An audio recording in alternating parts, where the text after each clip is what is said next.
Jean, every time I call you, it's always about something good. What going on? Well, the TDC retail stores in St. Kitts and Nevis are at it again. Their new stocks have arrived. Really? Yes, new furniture, printers, toys, appliances, electronics, housewares, even decorations, and so much more. New is in. So, girl Betty, when we going? You know me, I don't miss a beat when it comes to TDC. I'm getting ready to go to TDC Automotive and the Home and Building Depot now. And next week, we're definitely going over to CDS Nevis to see what they have over there too. Betty, me am here. Betty, you gone? Maybe it's the way the brilliant gold liquid reflects our sunshine, or how the bright blue of its label mirrors the clear Caribbean skies overhead. Maybe it's the fresh, crisp taste of this beastly cold beer on a scorching hot day. Maybe it's even the way it brings us all together. But one thing is for sure, Carib is very much a part of who we are wherever we're from in the Caribbean. Carib, it's the way we play. Drink responsibly. People make the world go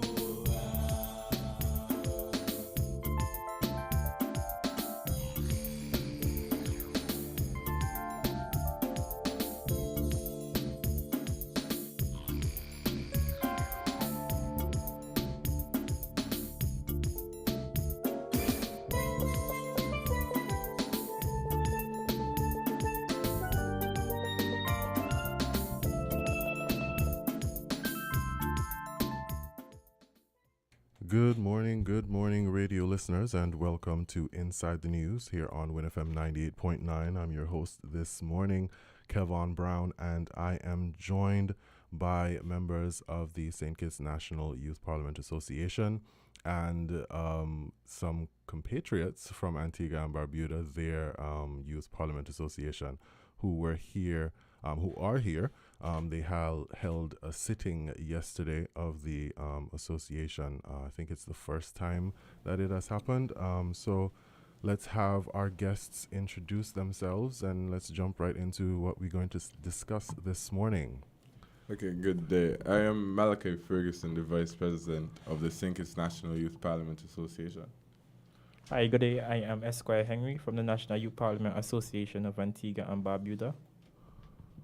Good day, my name is Dominique Williams, and I am the Assistant General Secretary of the St. Kitts National Youth Parliament Association. Good morning, my name is Jalen Munzak, and I'm the Treasurer of the SCNIPA. Good morning, my name is Crystal Percival, and I'm from the National Youth Parliament Association of Antigua and Barbuda. Fantastic.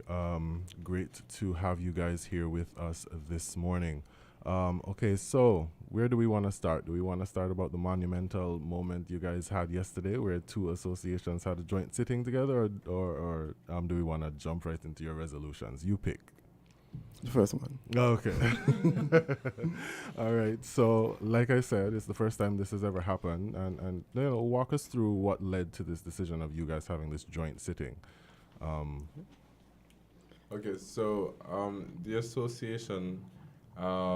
this executive, or the both executives, pledged to become partners across the region with different associations in an aim to build stronger regional integration.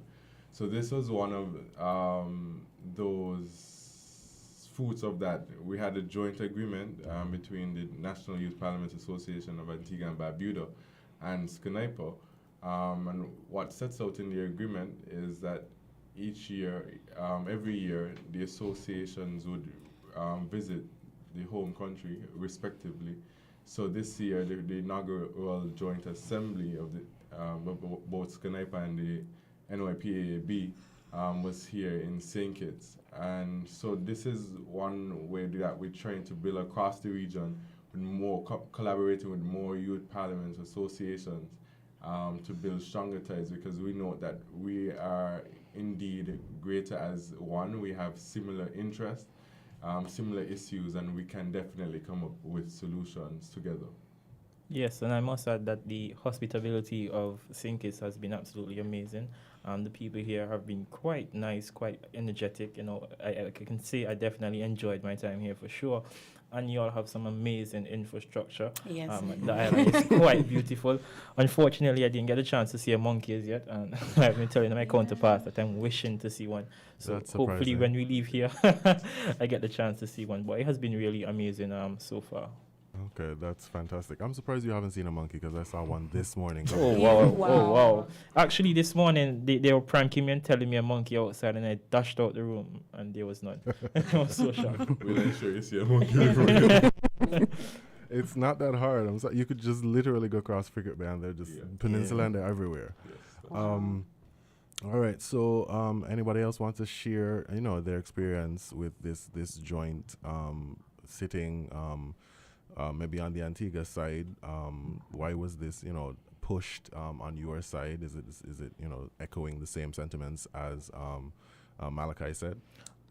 I think one of the greatest things that we must be grateful for, the president for Antigua and Barbuda have been in St. Kitts quite a lot, and so he has built a great camaraderie with the Sniper over here. He has met them several times and shared remarks with us. I can say that we encountered many challenges, even because one of the dates that we had scheduled, St. Kitts election came up at that time, so we had to reschedule, but they were adamant, and I must give big shout out to the Joint Oversight Committee and those that were effective and hard working in the planning stage, but they were destined to make this event happen, and it shows that if we set our mind to something, regional integration can become a possibility. And so it definitely wasn't easy. It took a great deal of hard work, but it did happen, and I'm excited that it did happen.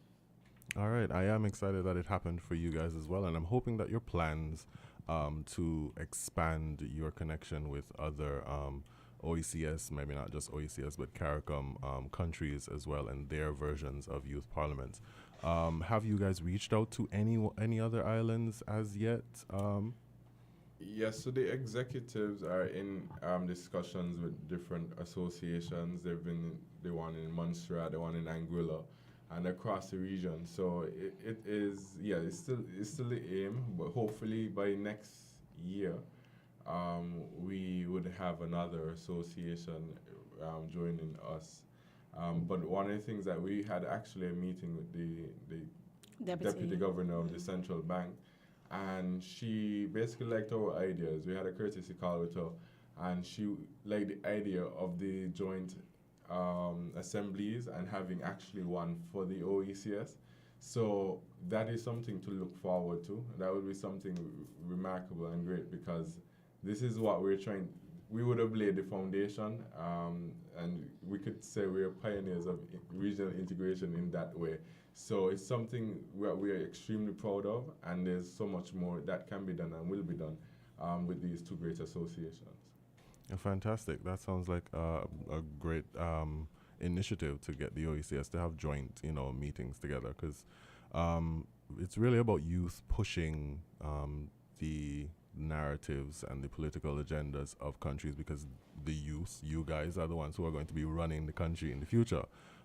So why not start the connections now? Why not start networking now?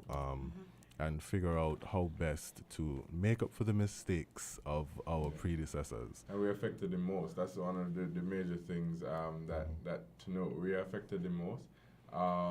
Climate change won't affect anyone who is really like 50 and 60, but it would affect persons at our age and younger, and even policies. I feel like we don't just lend our voice to youth policies, because all policies affect us, because we're young people now, but we're old people in the next 10 years, Indeed. So I want to ask a question. Since I know the new administration is still kind of, new, but how has the collaboration been with Youth Parliament and the new administration in, hearing out your voices and hearing what you have to say and what you want to contribute and what you think about the policies that are being implemented that are affecting you and will continue to affect you in the future? Okay, so, well, firstly, Sniper is a non-governmental, non-profit organization. So I wouldn't call it a collaboration per se. We definitely have a lot of people right now who are placed in government, who we have connections with, especially on a personal level and even with us on a Sniper level. And the interactions it has been very open. They are ready to listen to what we have to share. They are ready to get on board with the ideas, and they like the ideas that we have. For example, for the Parliament sitting, we invited the Cabinet of Ministers, or even the MPs, and they were there. They showed their support. Even the Speaker came and showed her support as well. So the overall connection, even though it's not a formal relationship between Sniper and the government, because we have to maintain our neutrality within, the political sphere and be the neutral voice, the level-headed one, so that we can tackle issues based on national issues, not on politics. Mm-hmm. So yeah. Well, our founding father is actually the minister of Deputy Prime Minister. the Deputy Prime Minister and Minister of Youth Education, Natal, right? And the Junior Minister of Youth is also a former Skiniperian. So I don't think it's because they are former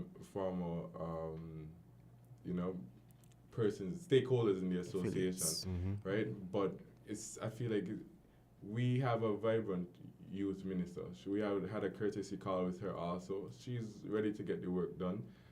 That is the one thing I must applaud. So we are looking forward because they're bringing us. We also received from the Attorney General the draft Integrity in Public Life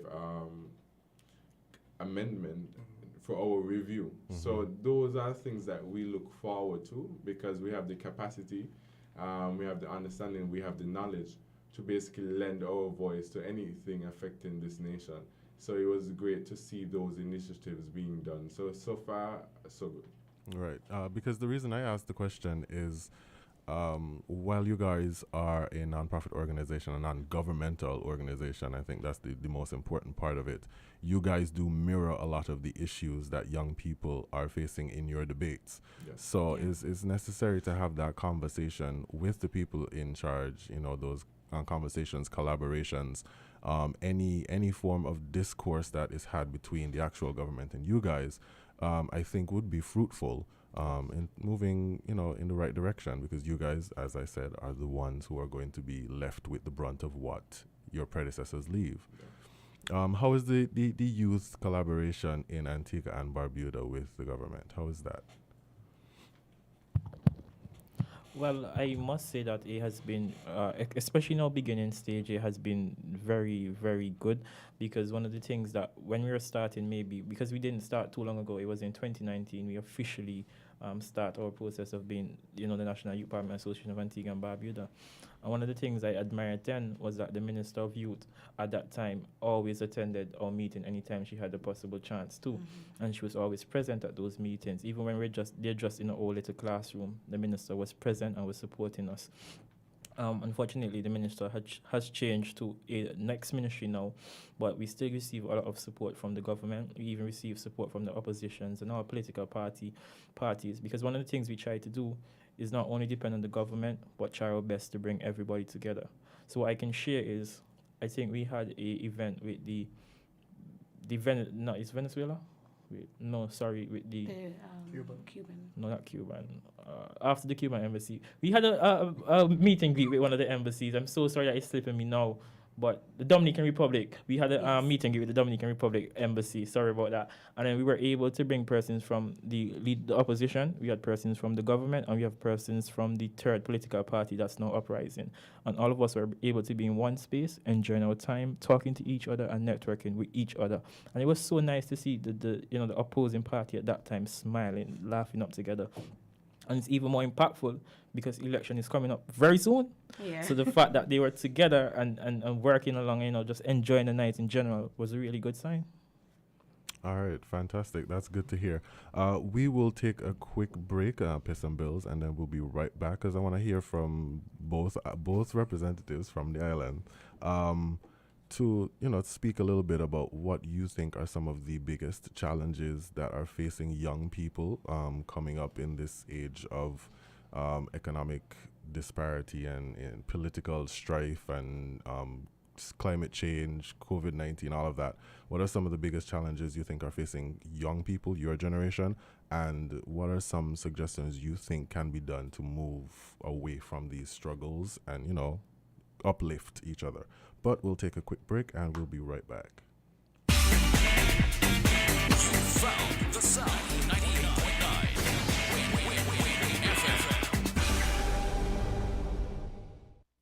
TDC Financial Services. We're here for you to help you make your dreams come true. Whether your needs are big or small, we'll support you with them all. TDC Financial Services. We are strong. TDC Financial Services. This is where you belong. TDC Financial Services, where money is made easy. Maybe it's the way the brilliant gold liquid reflects our sunshine, or how the bright blue of its label mirrors the clear Caribbean skies overhead. Maybe it's the fresh, crisp taste of this beastly cold beer on a scorching hot day. Maybe it's even the way it brings us all together. But one thing is for sure, Carib is very much a part of who we are wherever we're from in the Caribbean. Carib. It's the way we play. Drink responsibly.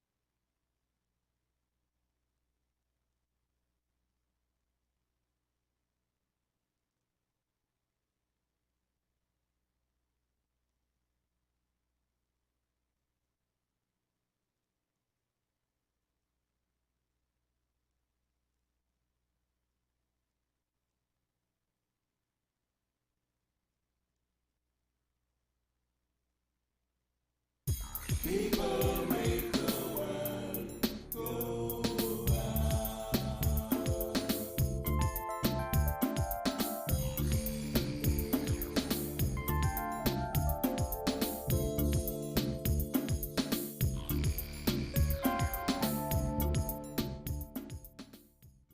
And we're back with Inside the News here on WinFM 98.9, and I am joined by Sniper and the Antigua and Barbuda Youth Parliament Association.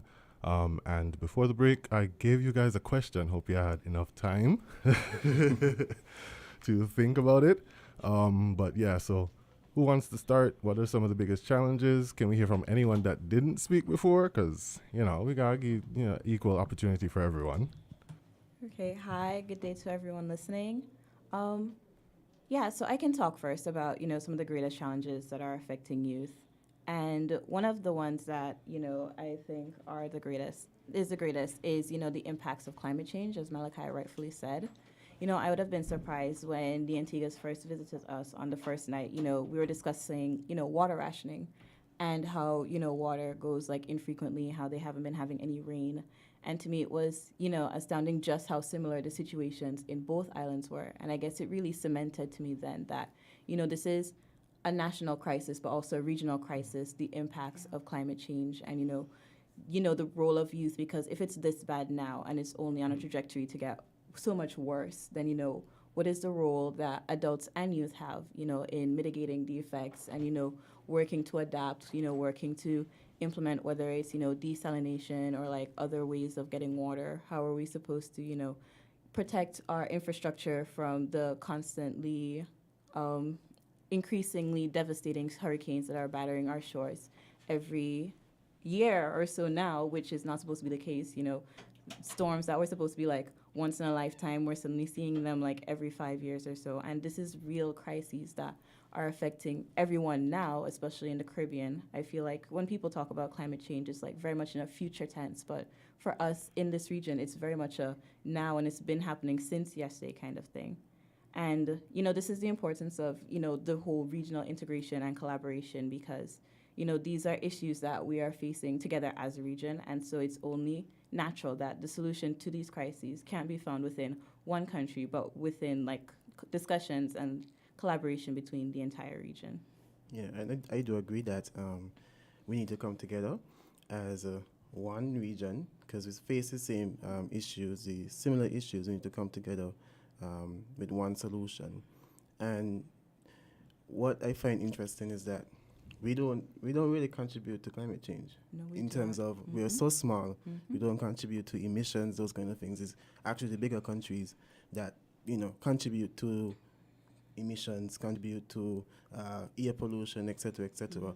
And I think that what we need to do as a region is to come together and lobby to say that these, you guys are the ones that need to work on fixing your emissions, and rather than squeezing us, because that's what they're basically doing, squeezing us, telling us, okay, we need to work on climate change, we need to do this, but what are they doing as big countries? And you spoke about natural disasters.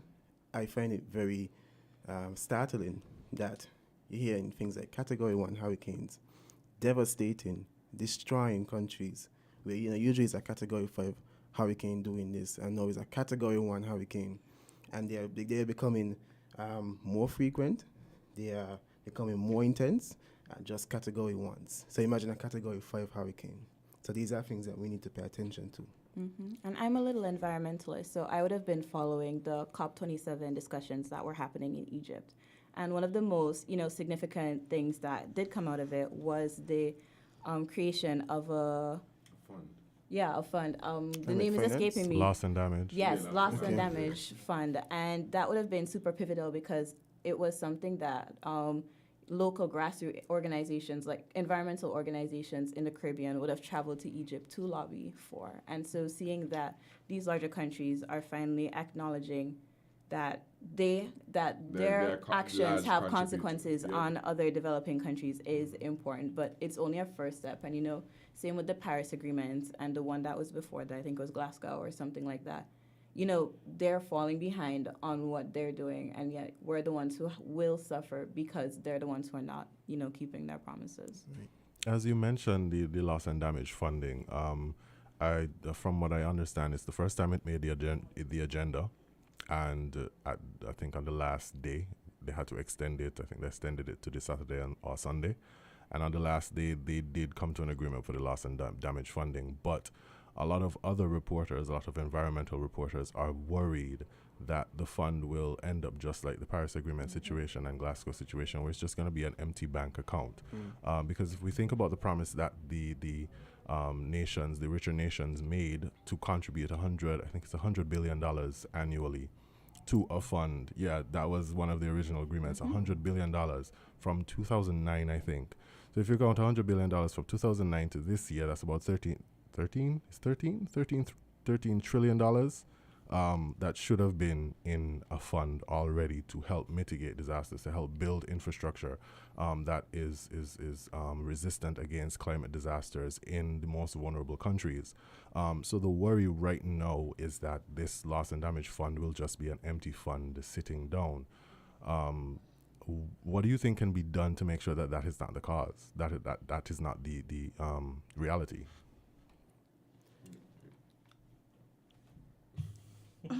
Well, I would say, as I said earlier, I think that you make an agreement. It's a simple agreement. You make an agreement that I'm going to do something, and I feel that everybody needs to be held accountable. So us as the smaller nations need to hold these larger nations accountable as to, you say you're going to do something and nothing is happening. And how we do that is by speaking up, by lobbying, by talking and saying that, where's the money? where's the money? Money needs to be, there, and we need to see action happening. And, these forums such as COP27, the idea is not to just come and dress up and, go in the nice fancy hotels, but is to actually effect change. And that change cannot happen by just saying, okay, we're going to sign a contract and nothing has happened. So there needs to be follow-up that is done in terms of those things. Yeah, and just to add to that a little bit, I think recently, Mia Motley would have been in the news because she is someone who is very vocal at these global meetings. And I think that this again comes back to the importance of, banding together, because if it's just Mia Motley on behalf of Barbados, then who is she? But if it's Mia Motley today, and then the other day I think it was like another one of our local, you know, Clark. yes, coming together and constantly, you know, bringing this to the front step, bringing this to the attention of the media in their own countries as well. You know, this is how we end up becoming on the radar. And I think that youth also have a role to play because we're the ones who will bring this issue to the attention of our older people. Often enough, it's us, the younger persons, who are, what do you call it, bringing it to the attention, because for them it's not something on the front of their mind because, oh, like the water, but, you know, how long is that going to be a problem for that? Whereas for us, this is something that we're probably going to be thinking back in our childhoods and still carrying with us to, like, the end of our lives. And so I guess it's our responsibility to make sure that this is something that is always on their mind, that they're always thinking about, especially as they represent us in these dialogues with these other countries. Actually, just to piggyback on what you're saying, we had the privilege to have, well, one of our General Assembly, and we had our Prime Minister sit in. And these are one of, like, some of the issues that we brought to his attention. And like you mentioned, and Esquire, you can correct me if I'm wrong, he said that, you know, he told them they have to take accountability. These larger countries such as China, especially China being one of the largest polluters out in the world. So we spoke to him about the whole water issue. As you mentioned, there's a water issue in St. Kitts. There's a water issue in Antigua. When we got here, we were like, oh, wow, you guys face, you know, the same issue as us. But what we realized is that you guys had a water schedule. So you guys had like a 10 to 4. Whereas for us, I guess because our island is just a little bit bigger, is that maybe in this parish, this village would have it today, the next one will have it other day, and not like, okay, the whole of Antigua, you do know, is 10 to 4. We don't have that. And those are some of the issues we spoke to him about, like how can we come to a solution to fix these water issues. I was telling my peers, like, I live in a different parish from them. They're saying maybe 2 days they don't have water, versus where I live, I have water every day, right? I guess because I'm down where the plant is. But as you mentioned, you know, we as young people, these are going to face, well, these are the challenges we're going to face. If they don't fix it now, it's going to affect us. And if we don't speak up when it comes to these issues, then they're going to be like, oh, you know, these young people don't care about it. But then we here sitting today, we are the voice of our generation coming up. So we have to find a way to fix it. We have to address these issues so then in the next 10 years, these are something that we don't have to face.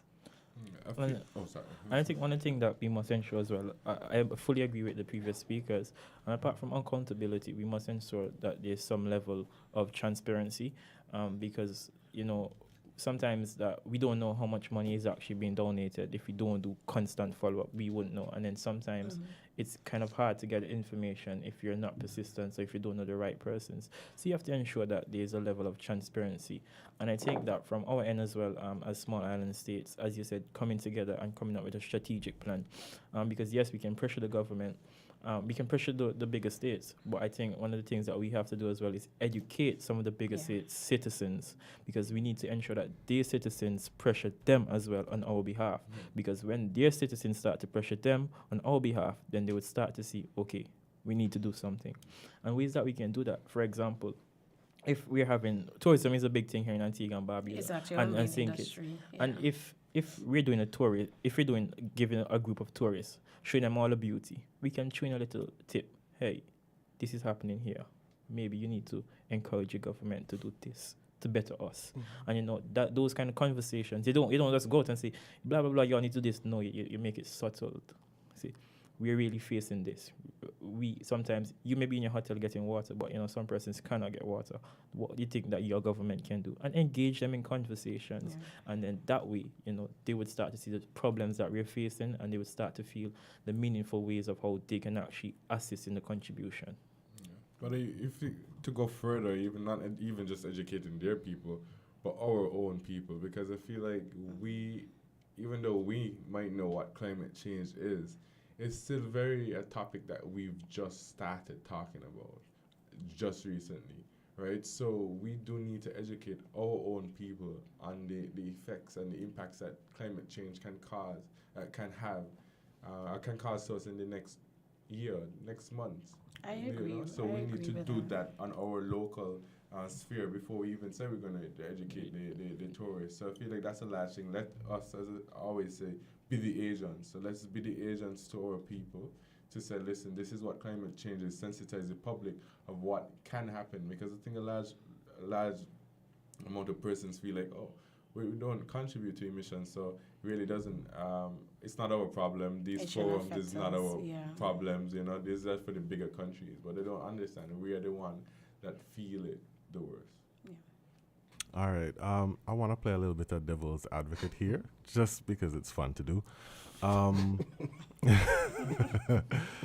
The bigger countries, they kind of, based on their economies, we have U.S., we have the European Union, we have China, a good chunk of their economies and their manufacturing abilities, their exporting of goods, their exporting of foods.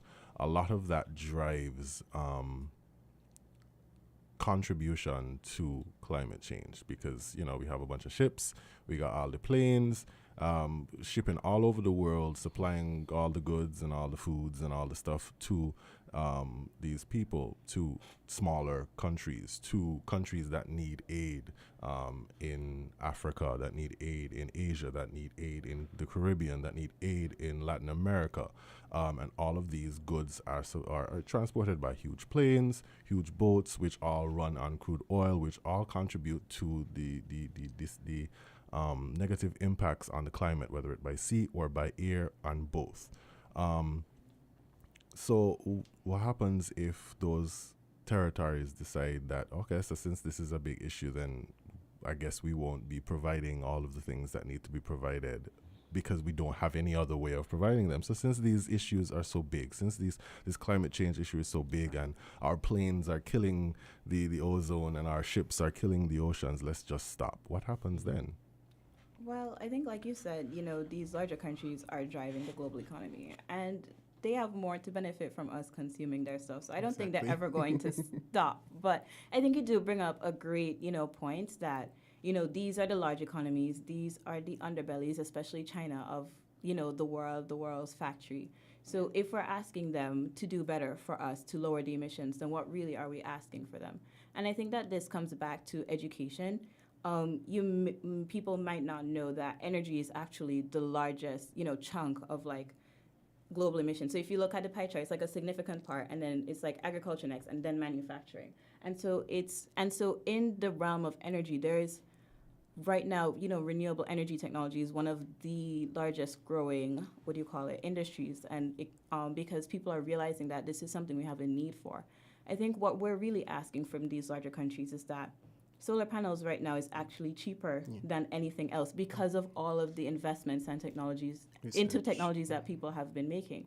But it's now to convert to it. So for example, for us in St. Kitts, you know, trying to build that solar farm for the longest time ever, it's going to be a huge struggle for us to get that capital.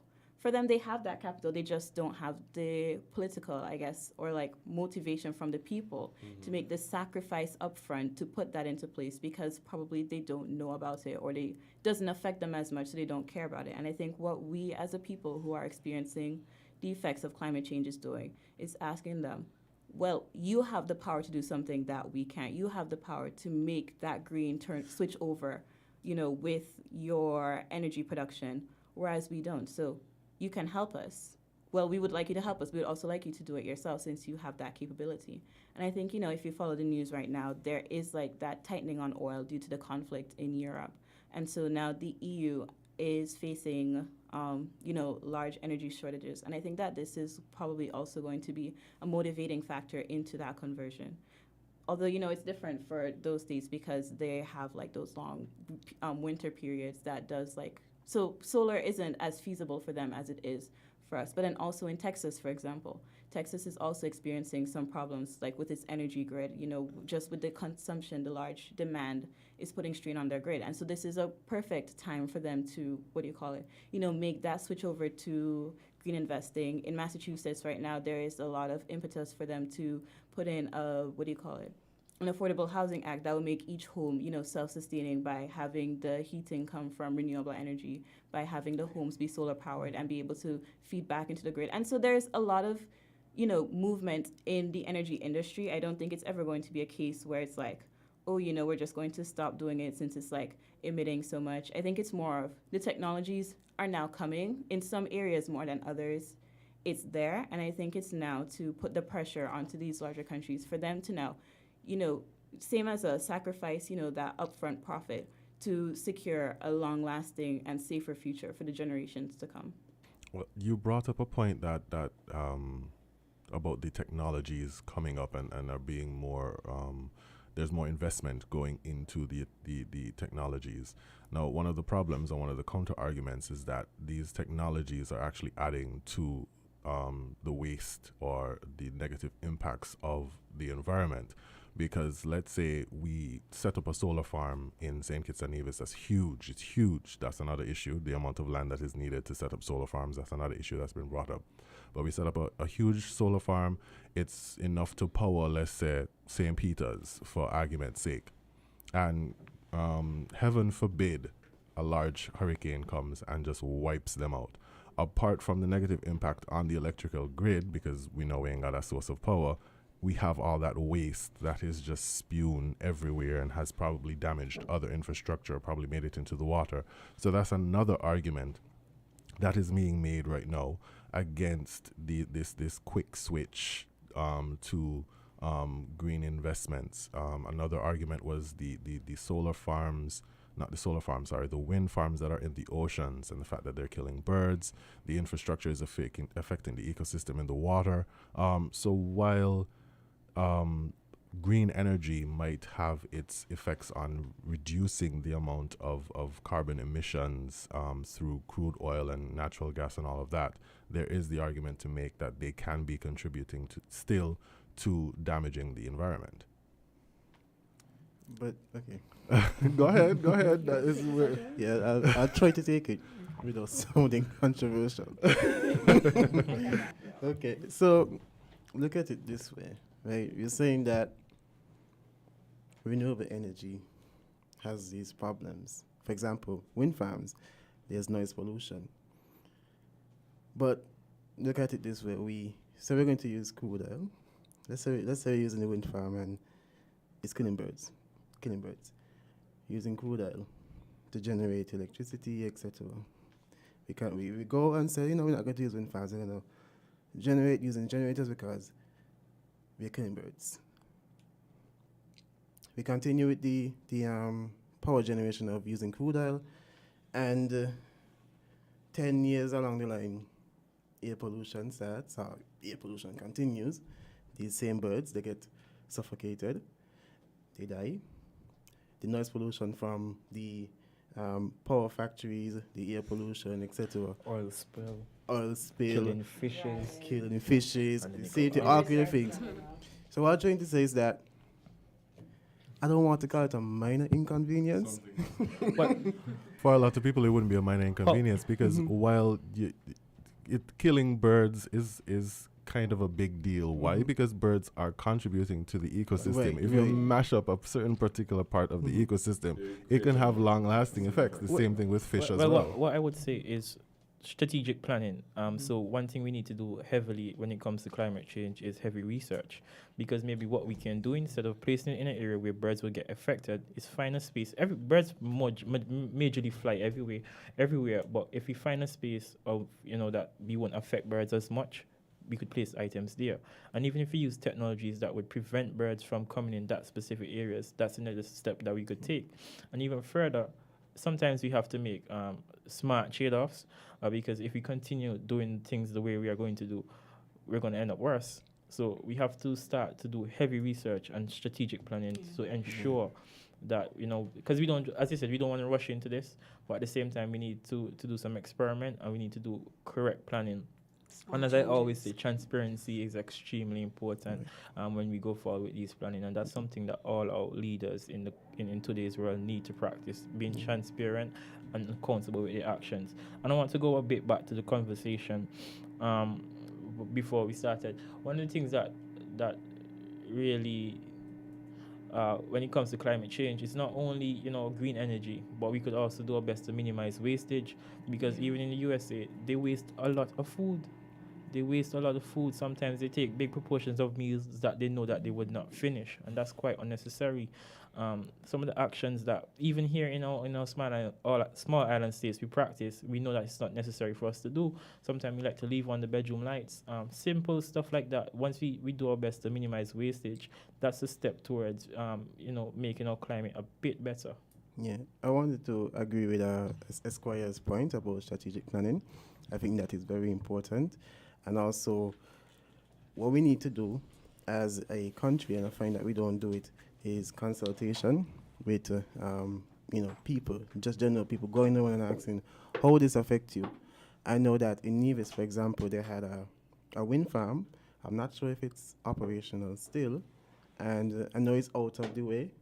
I don't think there's anybody that lives in that area there is out of the way, and it's not affecting anybody. So as Esquire would have said, doing research, making decisions that are led by data, not following trends, which is very important. So who knows? Finding the impact. So who knows? Maybe, yes, we have sun, and we have sun and solar, but maybe the wind power might be more efficient. And another thing is not going too fast as well, taking it one step at a time.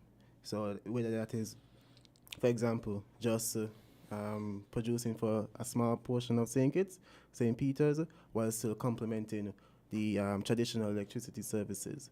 So that way we can, as I say, have a trade-off and minimize the impact of renewable energy and wind farms, and still reducing the impact from traditional electricity. Or maybe instead of solar panel farms, having each home have like a couple of panels on the roof that feed into like a large circuit.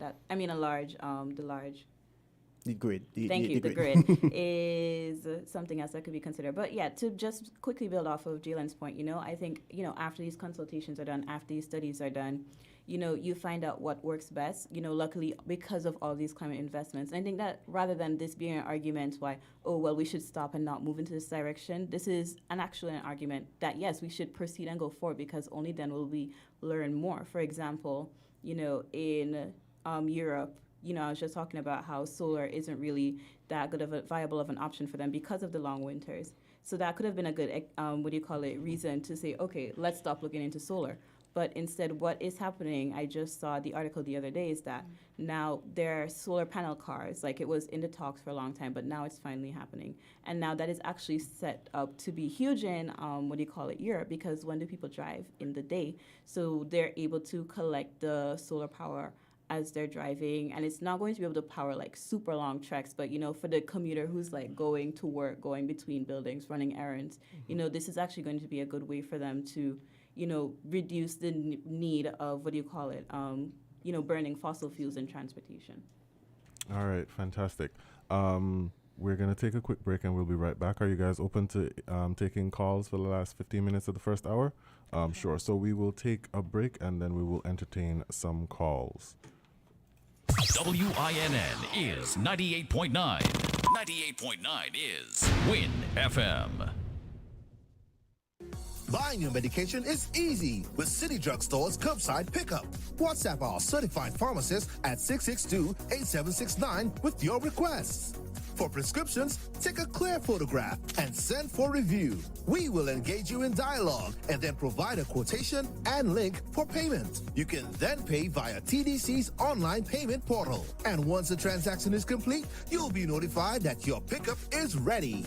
Yes, it's that easy. Send your WhatsApp message to 662-8769 to order your medications today with City Drug Store's curbside pickup service.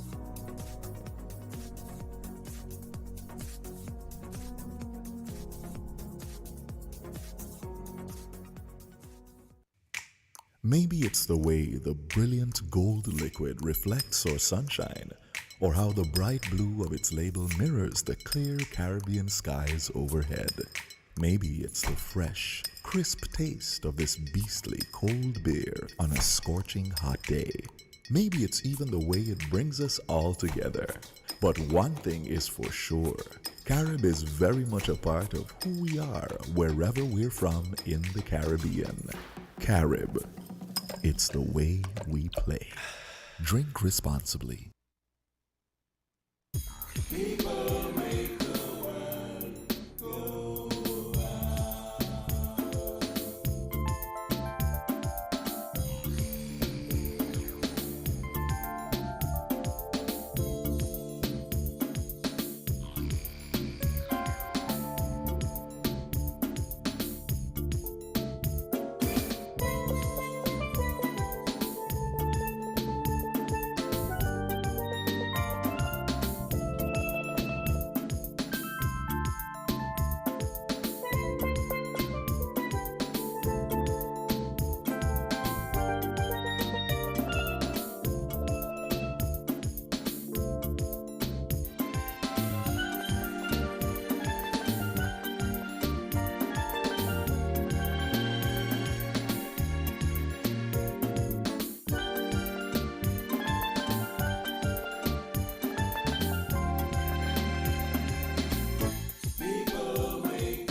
And welcome back to Inside the News here on WinFM 98.9.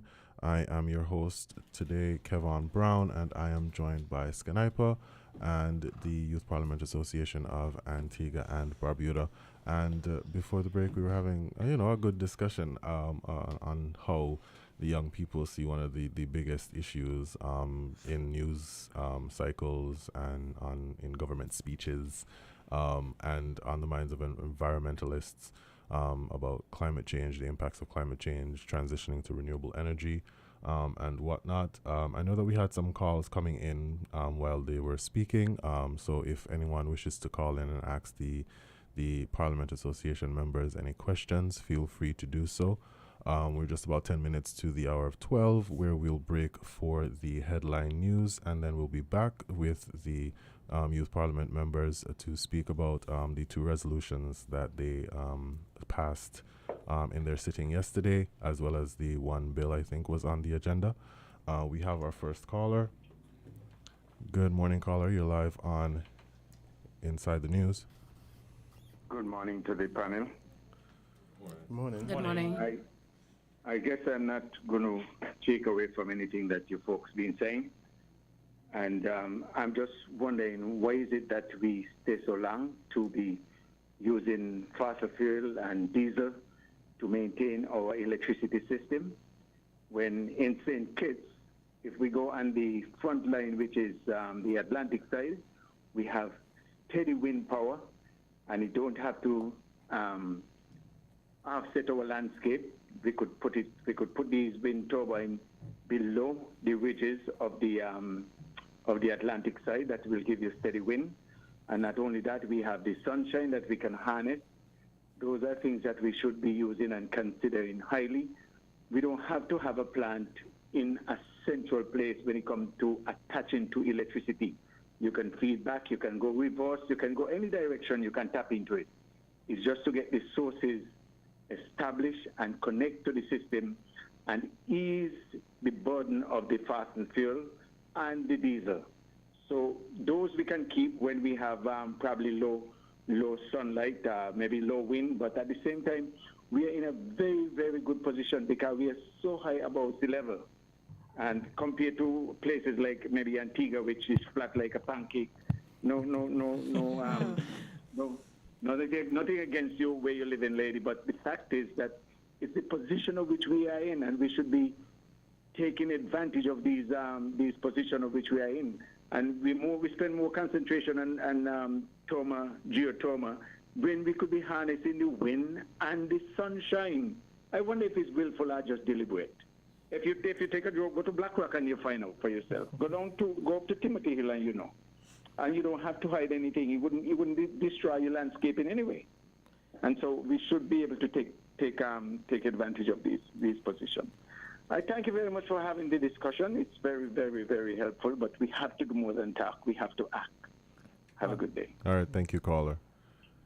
Anyone want to jump in on what he was saying? Yeah, so thank you, caller. I see, and this is the thing, I'm not even from St. Kitts, but from listening to that statement for such a short while, I was able to get some ideas of what could be done. And to answer his questions of why it's taking so long, I think it's still a matter of us as public needs to push the agenda a bit more. We need to start to speak to officials heavily. We need to encourage them to have branch meetings. We need to encourage them to have consultation sessions. So we the people need to start pushing our governments, both here in St. Kitts and both back home in Antigua and Barbuda and in the wider OECS. I think they understand the problem. I think they understand the urgency for a solution.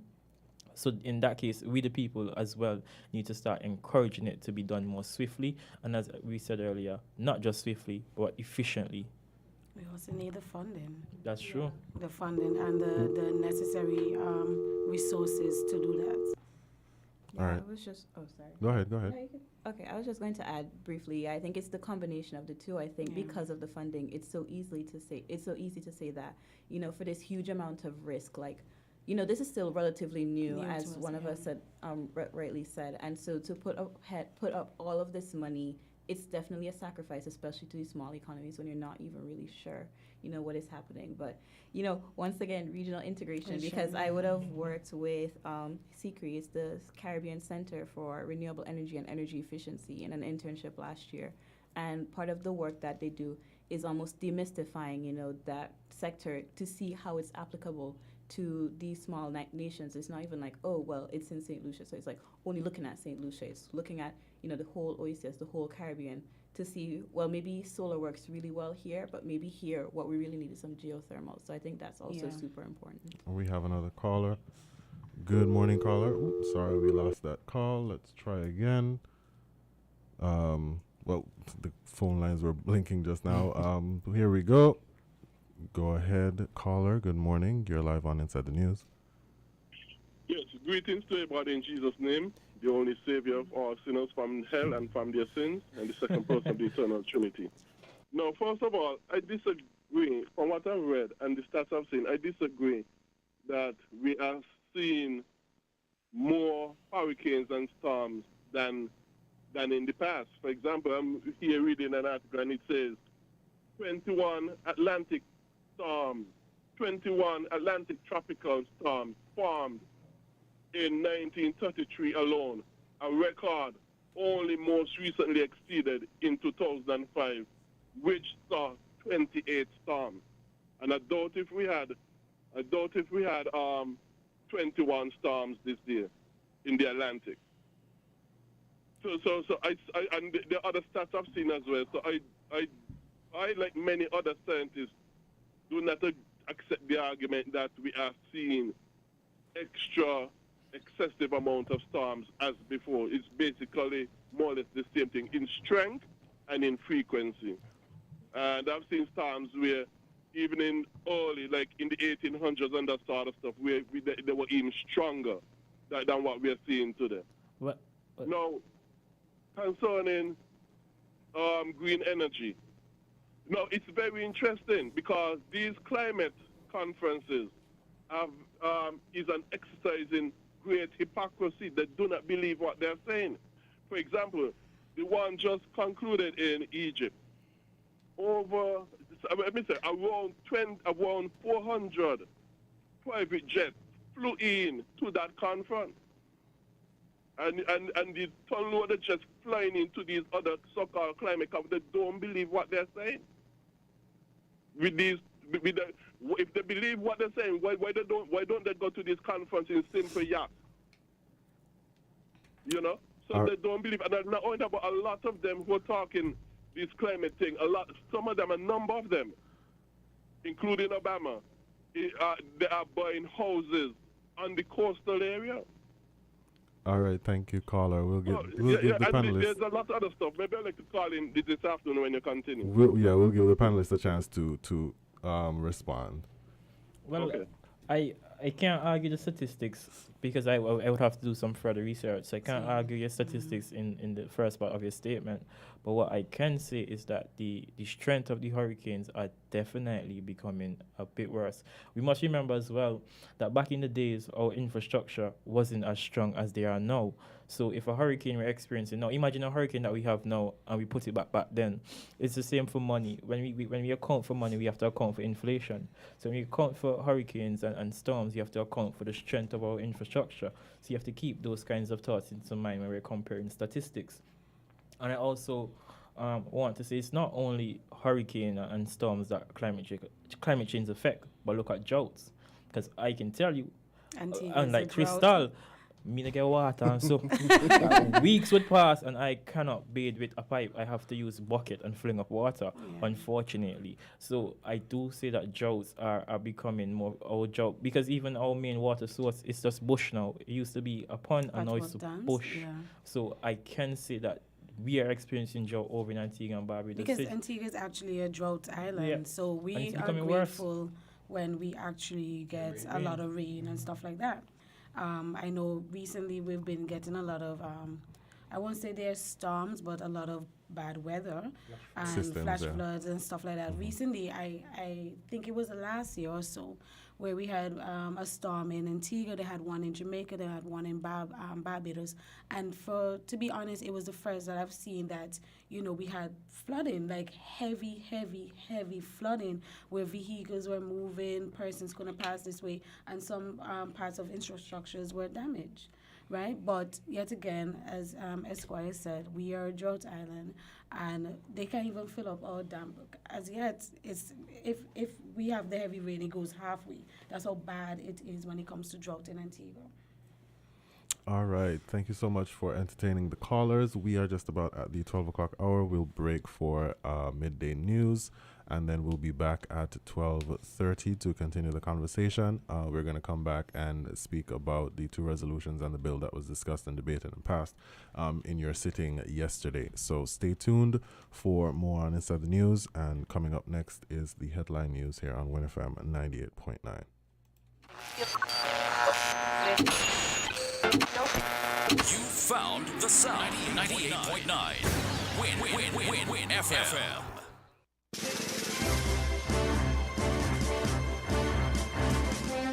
We now bring you the headline news. The headline news is brought to you by Caribbean Alliance, The Grange, KDP Enterprises, Carib Brewery, and the ICDF Taiwan Technical Mission.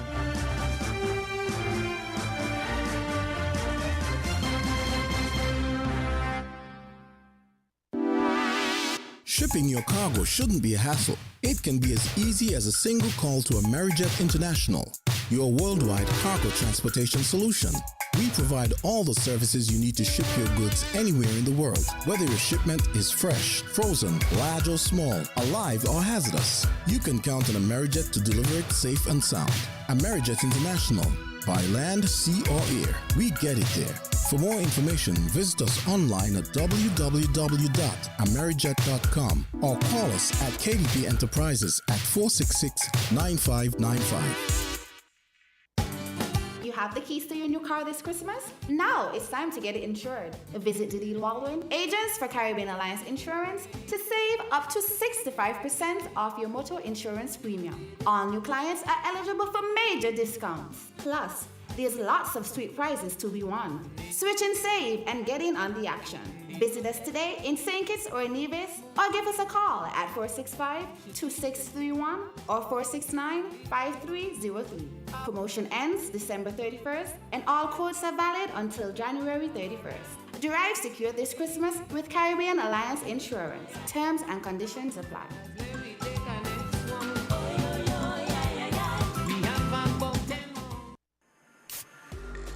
With over a century of perfection behind the Mackeson name, a smooth blend with perfect balance and richness, it's no wonder Mackeson Triple Stout has a legacy of perfection. Enjoyed the world over. Introducing our new look with the same great taste. Mackeson. All hail the king. Please drink responsibly. Did you know that the Grange Healthcare Facility is the first purpose-built, non-governmental healthcare organization on St. Kitts?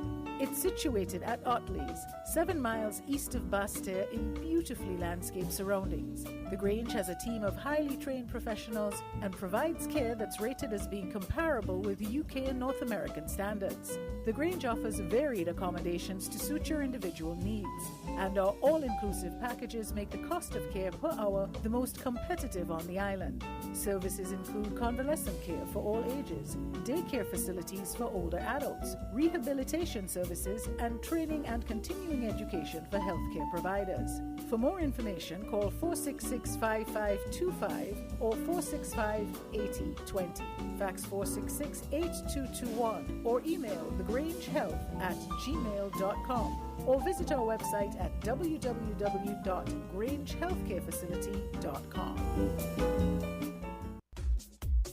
Think before you bin it. There can be some use in it. The Nevis Solid Waste Management Authority, in collaboration with Taiwan ICDF Technical Mission and the Department of Environment, presents Let's Recycle. We're encouraging all residential homes, commercial businesses, and schools to bring along your plastic bottles, metal cans, and aluminum cans, ready for an opportunity to win big. From 9 a.m. to 5 p.m. at the following locations: in Nevis, every second and fourth Friday of each month at Delta Petroleum, ex-Petrol in Camps, Big Six in Gingerland, and the Old Artisan Village in Charlestown. In St. Kitts, every second and fourth Tuesday at the Connery Roundabout, every first and third Tuesday at Buckley's parking lot in front of Best Buy, and the last Saturday of each month in Deep Bay. But wait, that's not all. 1 pound equals 1 point. So bring your recyclables and build up your points for a chance to win stainless steel thermal bottles, flatware, and much more. To learn more about the recycling project, do visit our Facebook page at Let's Recycle in St. Kitts and Nevis, or contact us at 465-2372. The choice is yours. Save it or waste it. You are the difference. So think smart. Take PAT, reduce, reuse, recycle.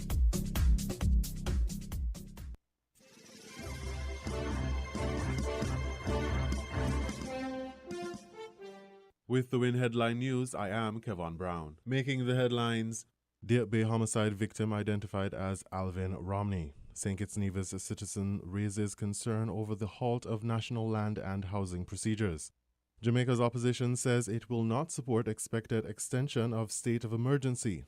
United Progressive Party in Antigua and Barbuda promises to regain visa-free access to Canada if elected. Those reports and more from Carib Update. Internationally, fresh protests have broken out in China over its COVID restrictions after an apparent block fire killed 10 people in the city of Urumqi. After reconnecting 4 nuclear power plants, Ukrainian authorities were gradually restoring nationwide power, but millions of people are still in the dark after the most devastating Russian airstrikes of the war. Now, the details.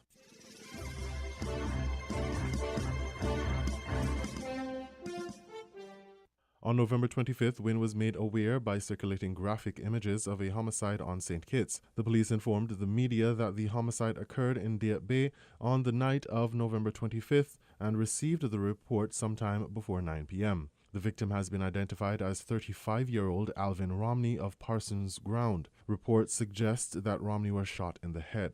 More on this as information becomes available.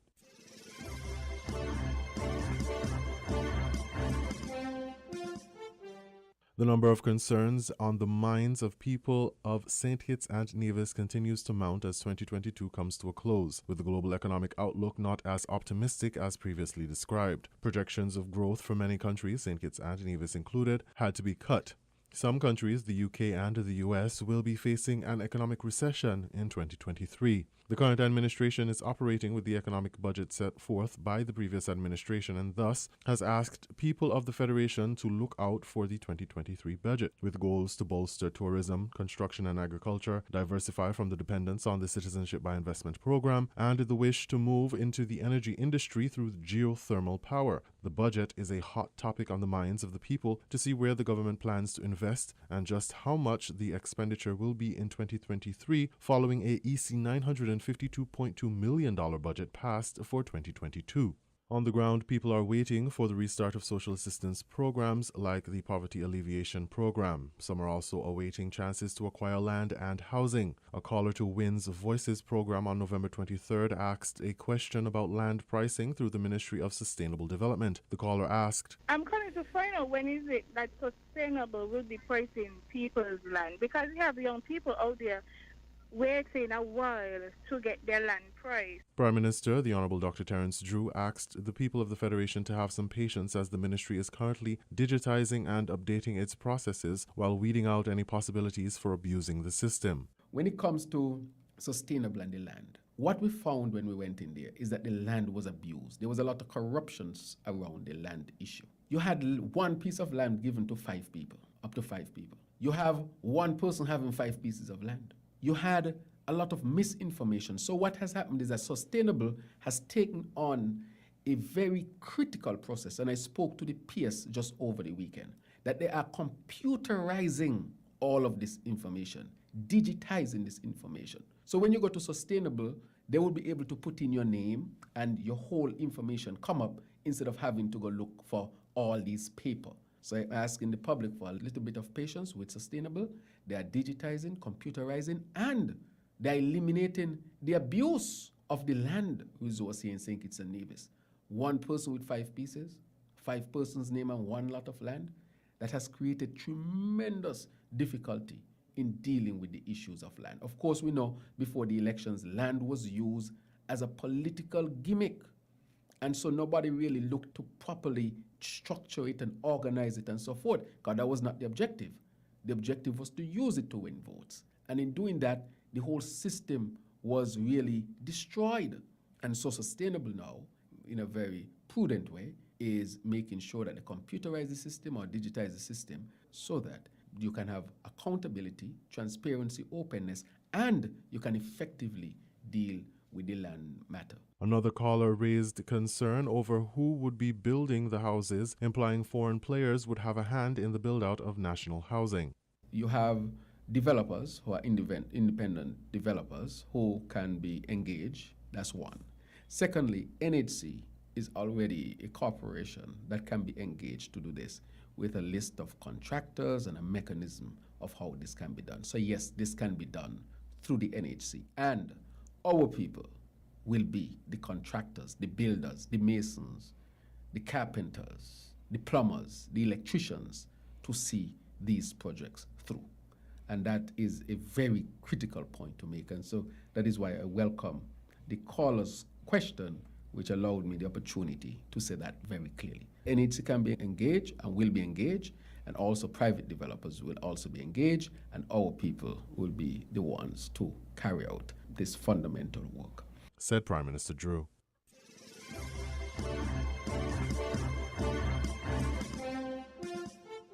In regional news, the Jamaican opposition has given an indication that it will not be supporting an extension of the states of emergency in the Senate on Friday.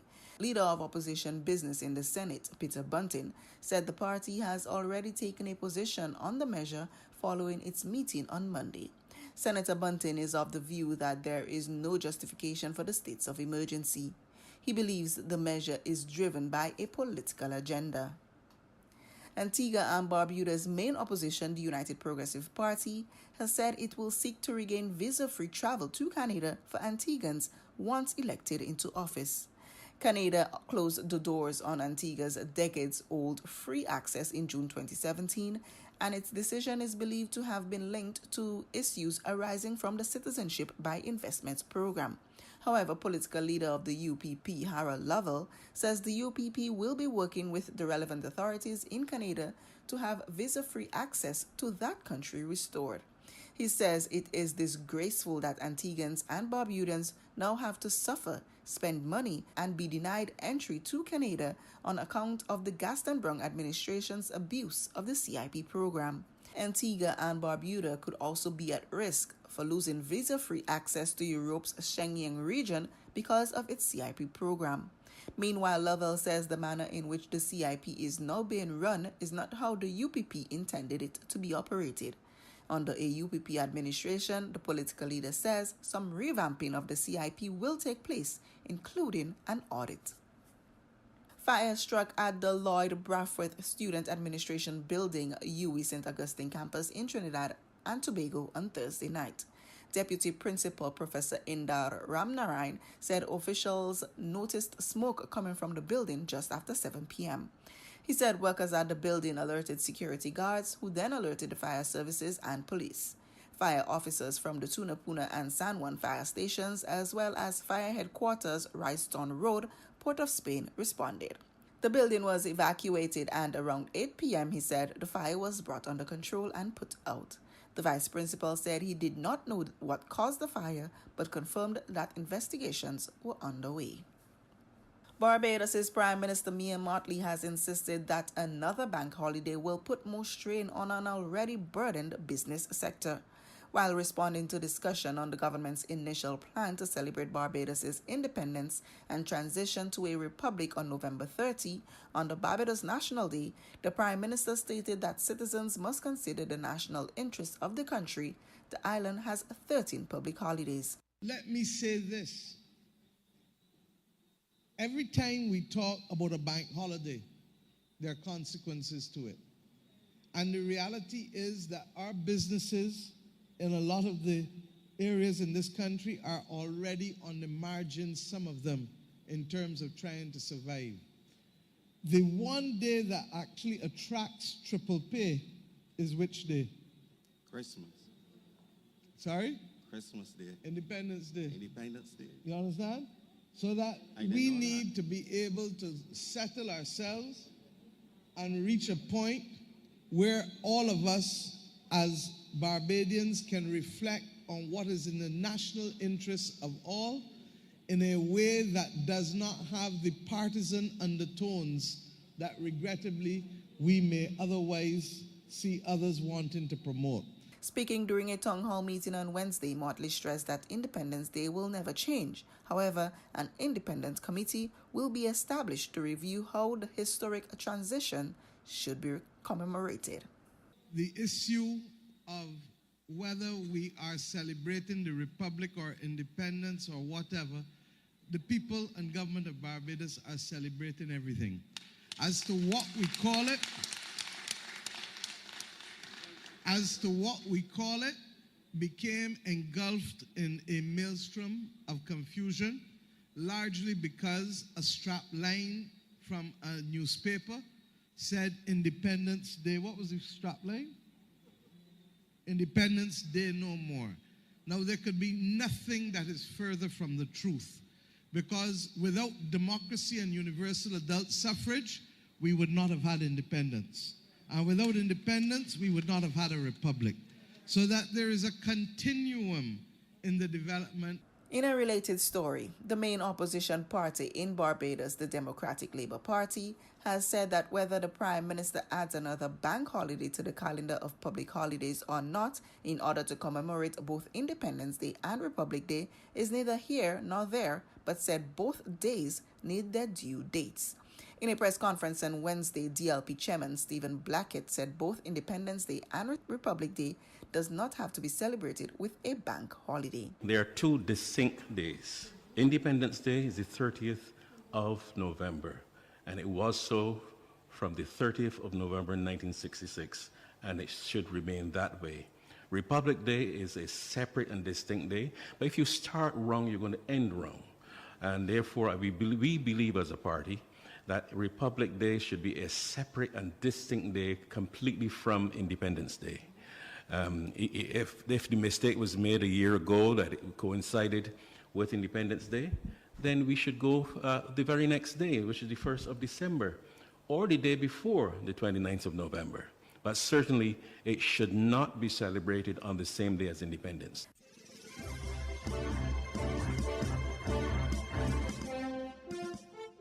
We now bring you these international reports. Social media footage from China appears to show people in the western city of Urumqi protesting against COVID restrictions. This is after a fire in a block of flats killed 10 people. Demonstrators apparently arguing with officials and chanting "lift the COVID lockdown" and trying to break through barriers too. Now, there was an eruption of anger online in China after the deadly fire, with some people questioning whether pandemic restrictions prevented people from escaping where all this was happening. The Xinjiang province there, home to many Uyghur Muslims, been under stringent coronavirus measures for 3 months as Beijing continues its zero COVID policy. Singapore, our correspondent is there, Katie Silver. Hi there, Katie. Can you just start by going back a little bit and just talking us through what happened with this fire? Yes, well, it's Thursday night, just before 8 p.m. local time, and a blaze basically broke out on the 15th floor of the apartment building, apparently due to an electrical socket. As you mentioned, about 10 people died according to state media, 9 injured. And there's been questions since about whether or not residents were able to leave. This deadly blaze, we have seen, for instance, in social media videos, for example, of authorities there taking down fences. State media says that people were able to get out, but it's very unclear. And this, as you mentioned, this area has been in lockdown and faced severe restrictions since about August. So many are saying, for instance, that they were waiting for notifications on WeChat, allowing them or giving them permission to leave. But there's a great sense of fear when it comes to this. People can't exercise their own choice, really, when it comes to being able to leave in such a circumstance. And that's really one of the questions that's been percolating on social media. When it comes to the protests, what do we know about those? Well, as you mentioned, we've seen videos on social media of people coming up against officials in hazmat suits, entering government buildings, even entering the apartment buildings. As you mentioned, this area has faced severe lockdown for quite a while, and frustration is growing. China, of course, was first into the pandemic, and it's appearing like it's going to be last out. We've seen increasing discontent in the last couple of weeks on social media, for instance. Even one of the interesting elements that seems to have triggered some discontent has been the World Cup, seeing footage of people out and about, big crowds, no masks, whereas in China it still feels very much like 2020. We're also seeing an escalation in case numbers. Yesterday, for instance, Friday's numbers marked the 3rd day in a row of record cases, hitting almost 35,000 cases, which is quite small in a population of 1.4 billion, but it is across the entire country. A great number of cities facing restrictions as a result of this, facing snap lockdowns, quarantines, and people are tired of it. There's a great deal of complaining, for example, on Weibo, the social media platform there, similar to Twitter. And we've seen, for instance, people posting videos expressing their discontent. This is very, very unusual in China. And any official response, any indication of any changes to policy or how long this will continue? Many would have hoped for that, for example, particularly last month at the National People's Congress. People were hoping they might see some sort of plan, some way out of this zero COVID policy. Nothing came of it. And from what we understand, Xi Jinping is very much doubling down on this so-called dynamic zero COVID. So there's no path out of it just yet, but we've seen, for instance, protests as well in the Zhengzhou region this week, particularly in the factory of the major supplier of Apple, which makes about 70% of the world's iPhones, in the Foxconn factory there. We saw worker unrest, we saw breaking of surveillance cameras, we saw earlier this month people escaping. But yes, no sign really as to when there's going to be any alleviation, and that is, as I say, many, many people in China hoping for that. Okay, Katie, thanks very much for bringing us up to speed with events there. Thank you.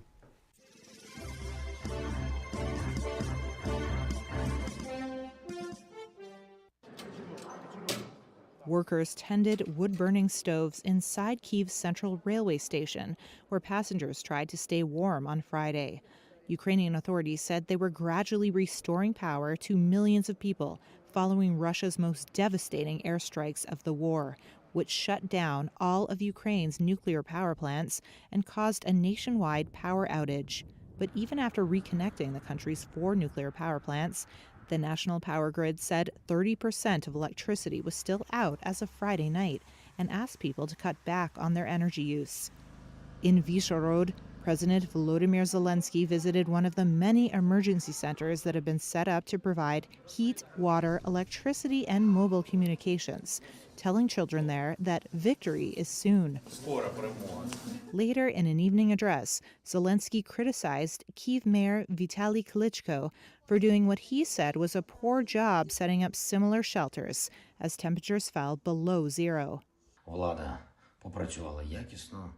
Unfortunately, local authorities have not performed well in all cities. In particular, there are a lot of complaints in Kyiv. To put it mildly, more work is needed Please pay attention. Kievians need more support. The remarks were unusual since Zelensky has sought to cultivate an image of national unity during the war and usually showers officials with praise. Ukraine says Russian attacks intended to cause civilian misery are a war crime. Moscow says the attacks on basic infrastructure are militarily legitimate and that Kyiv can end the suffering of its people if it yields to Russian demands.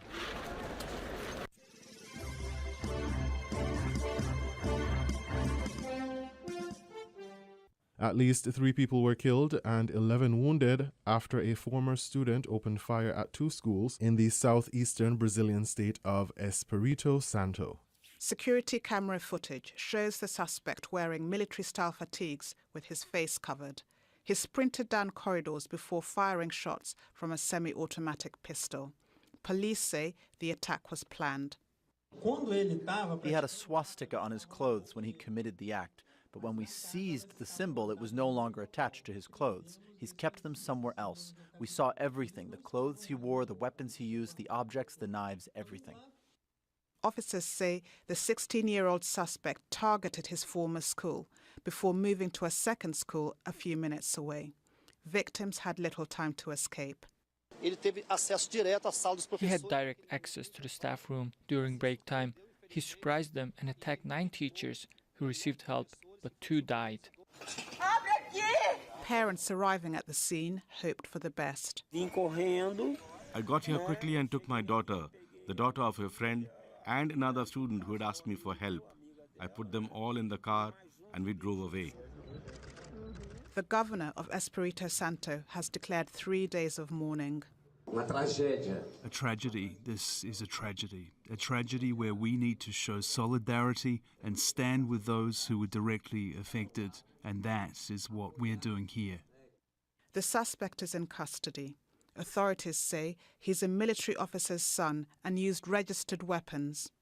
This has led to questions about Brazil's gun laws. Firearm ownership increased 5-fold since 2019, when laws were relaxed. Some say increased availability of weapons could make mass shootings more common. Barbara Angopa, Al Jazeera.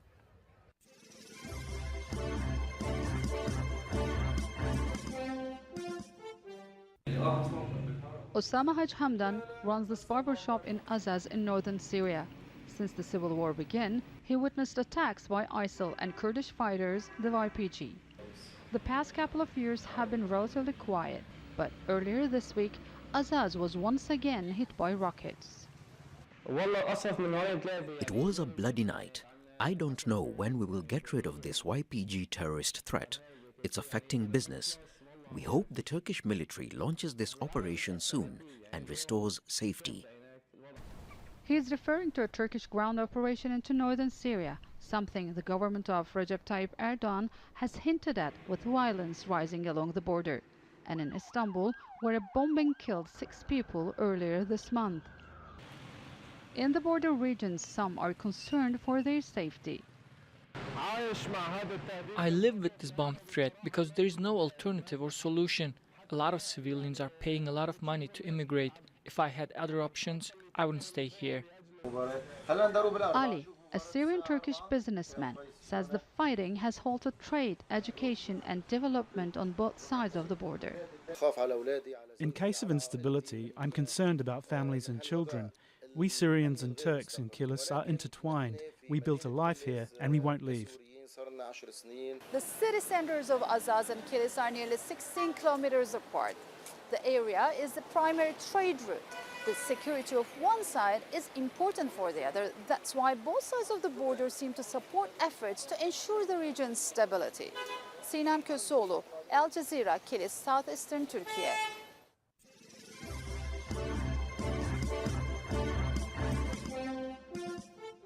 You were listening to the WinFM Headline News on 98.9. Our top stories were: Deer Bay homicide victim identified as Alvin Romney. St. Kitts Nevis citizen raises concern over the halt of national land and housing procedures.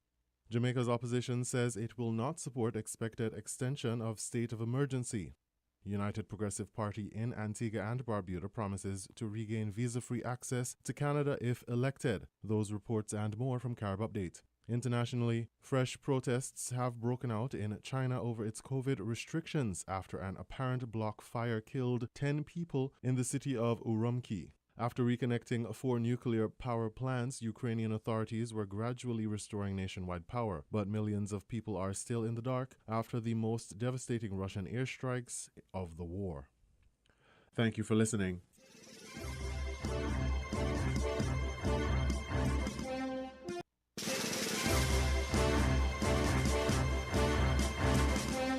That was the WinFM Headline News. The Headline News is brought to you by Caribbean Alliance, The Grange, KDP Enterprises, Carib Brewery, and the ICDF Taiwan Technical Mission.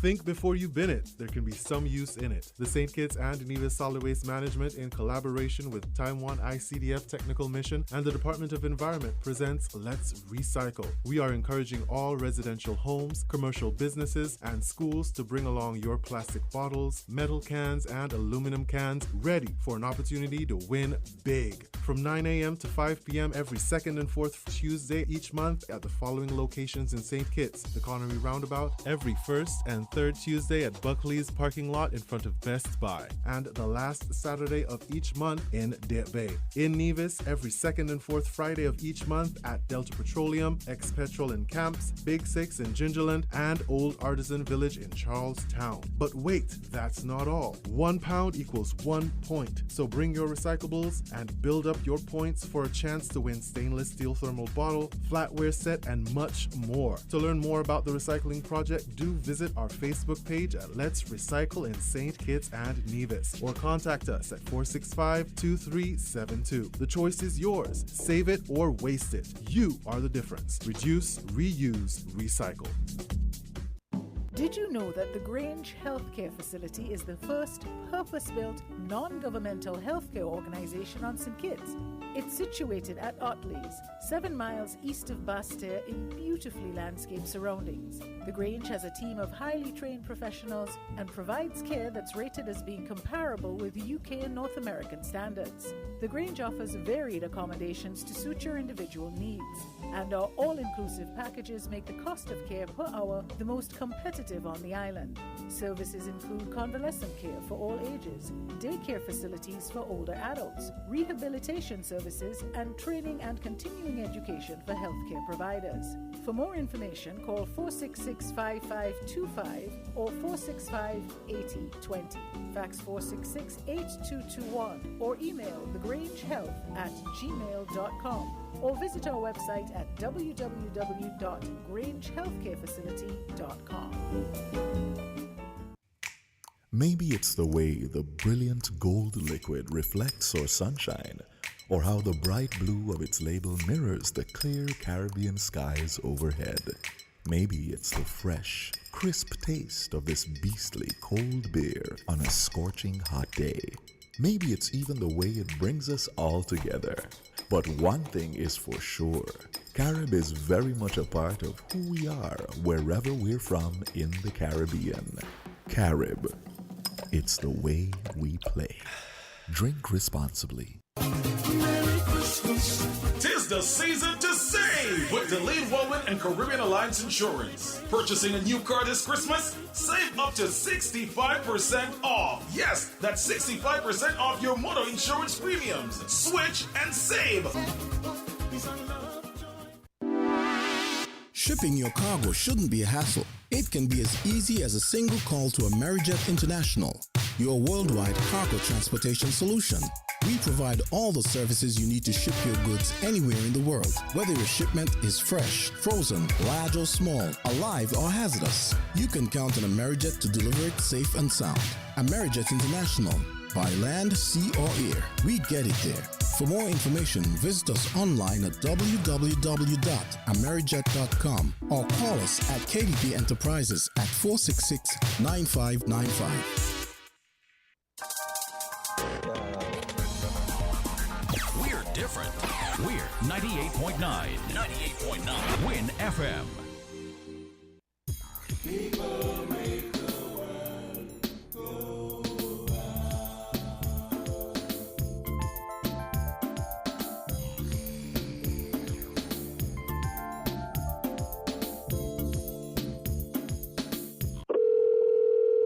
Hello? Jean, you know every time I call you, it's always about something good. What's going on? Well, the TDC retail stores in St. Kitts and Nevis are at it again. Their new stocks have arrived. Really?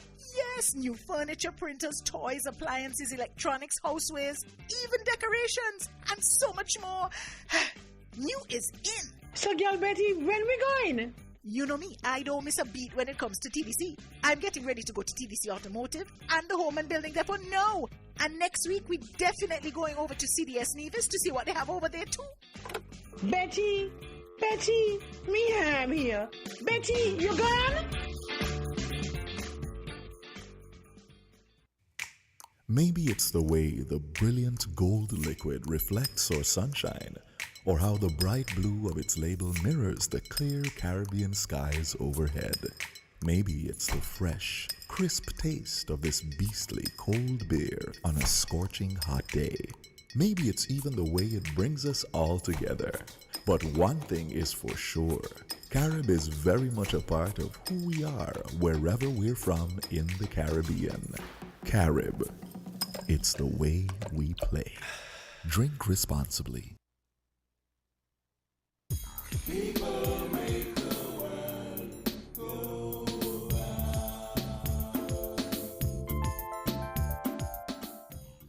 And welcome back to Inside the News here on WinFM 98.9. I'm your host today, Kevon Brown, and still with me is members of the St. Kitts National Youth Parliament Association, as well as the Youth Parliament Association of Antigua and Barbuda. Good afternoon, guys. Welcome back. Good day.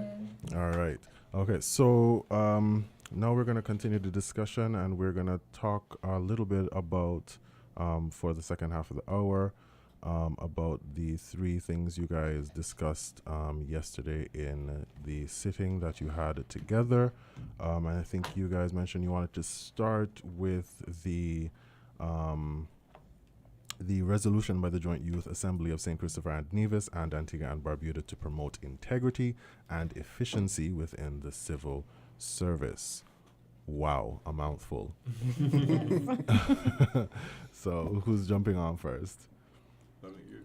Okay, I guess I can start. So, yes, this resolution would have been done in collaboration with the Integrity and Public Life Commission, which, you know, is speared by the Attorney General. And, you know, we always do our policies in conjunction with, you know, the governmental groups that are kind of like working on them, just so that we have, you know, the opinions as someone who's like really an expert.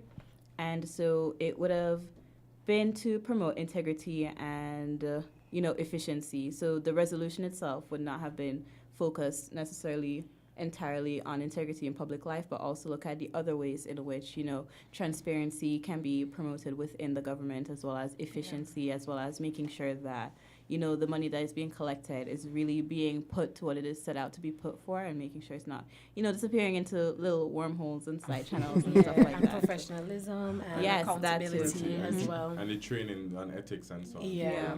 Okay, so it was kind of a resolution that kind of mimics the integrity in public life, anti-corruption, and what was the third one? There's a third bill that Procurement? No, it wasn't procurement.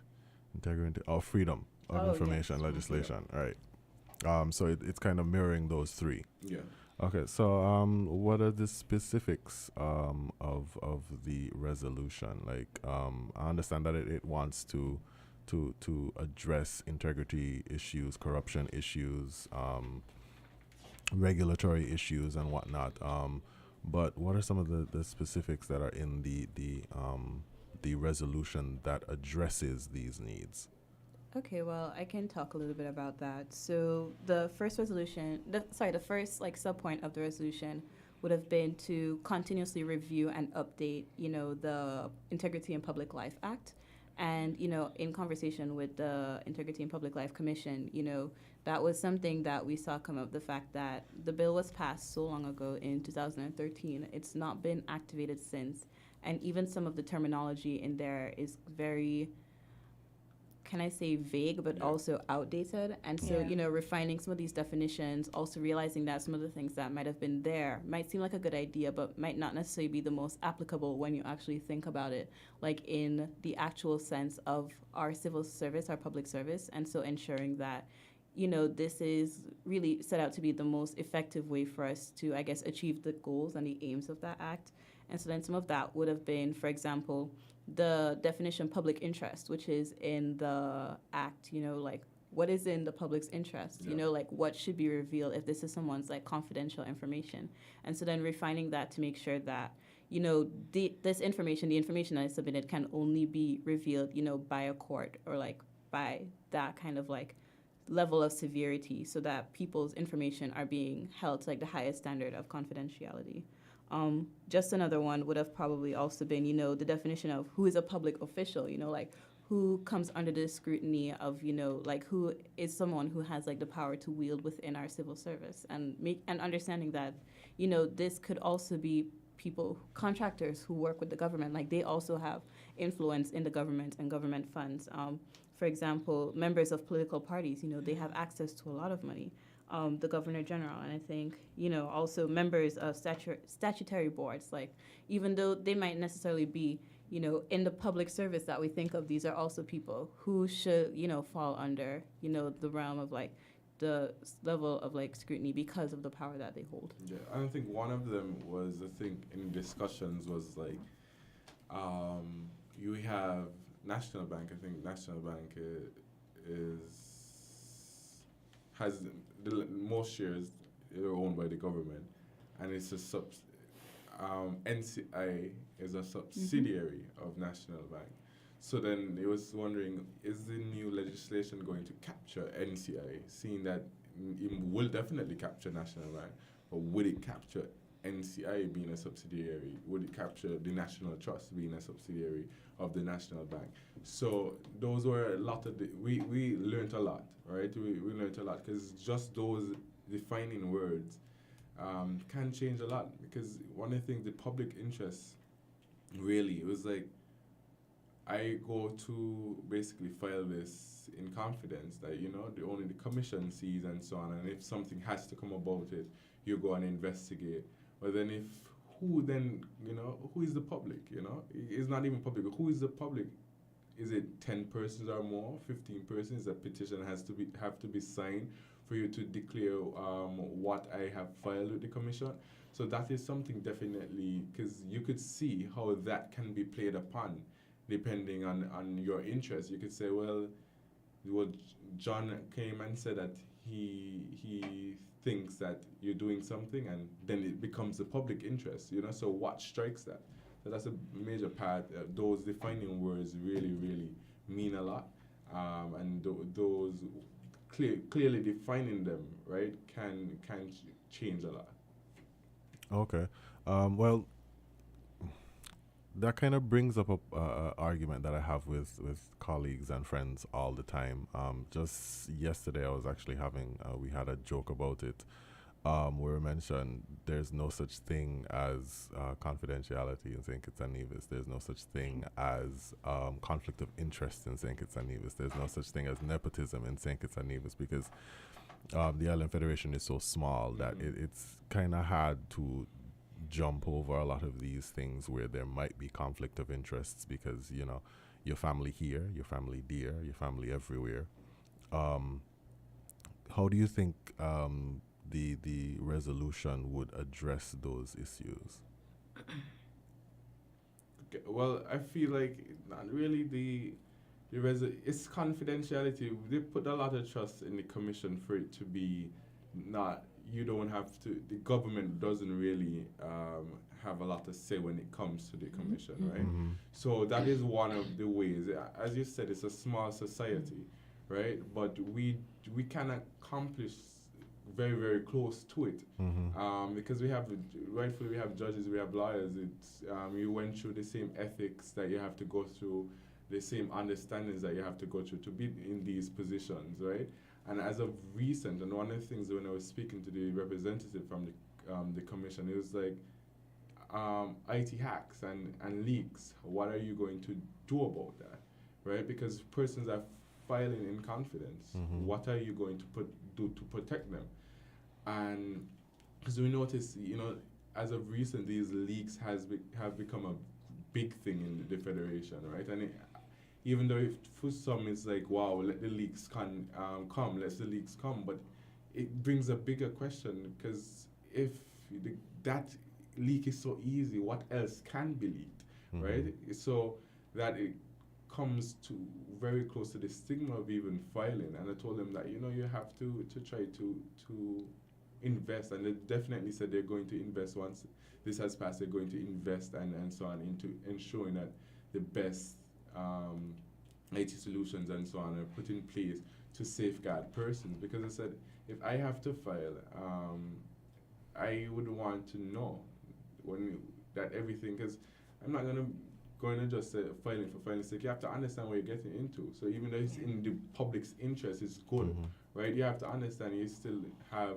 information that can be used by whoever, in different spheres against the person. So you have to ensure that this is in fact, you make the person comfortable. Not that it's law, you have to do it and get it over with. But you have to make the person indeed comfortable with filing. Okay.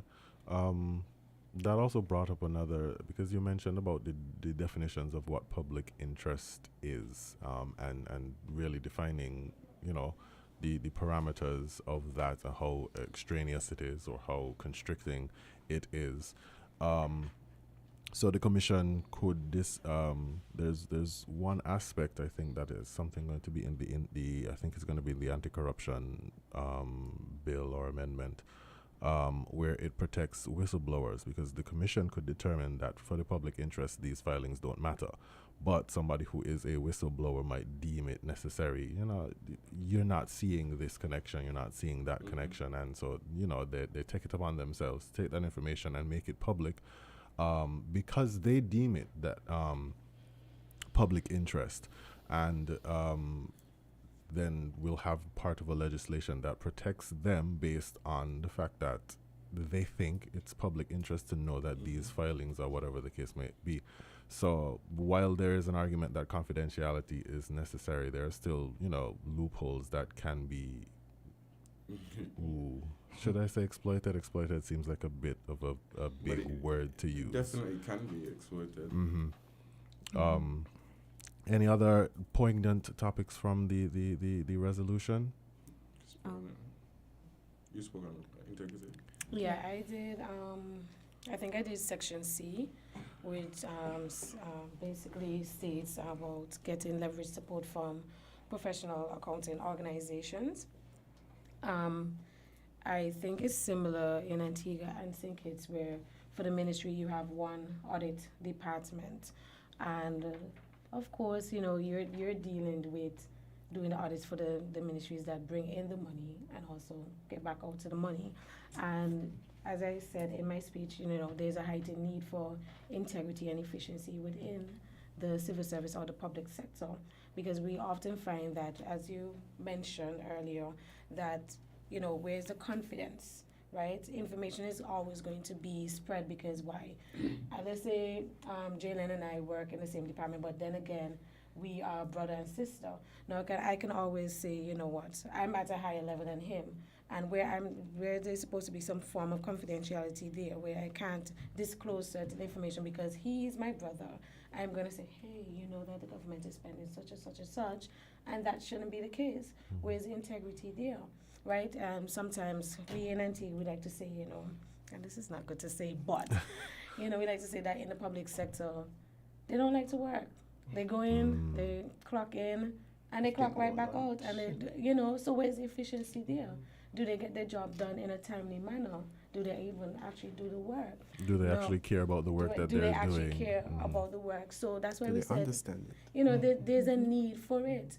And I think it will only come from, training, proper training within the different departments, especially when it comes to ethics as well. And I would assume, even when it comes to dress codes, You know, a lot of the ministries have dress codes, but then persons who work within the ministries don't follow the dress codes, right? A lot of them don't even know, for example, how to speak to people properly. A lot of them use public resources for their personal benefits, right? So, as I said, there's a need for training within these departments, and when it comes back to Section C, where I spoke about getting support, they also need the support from, or let me say the assistance in guiding the operational management. Because where we may have our own robust accounting practices, right? We may not follow them. And whereas in the professional accounting organization have their practices, they can help us to let's say they can review it, and then they can encourage us to implement certain changes within our practices.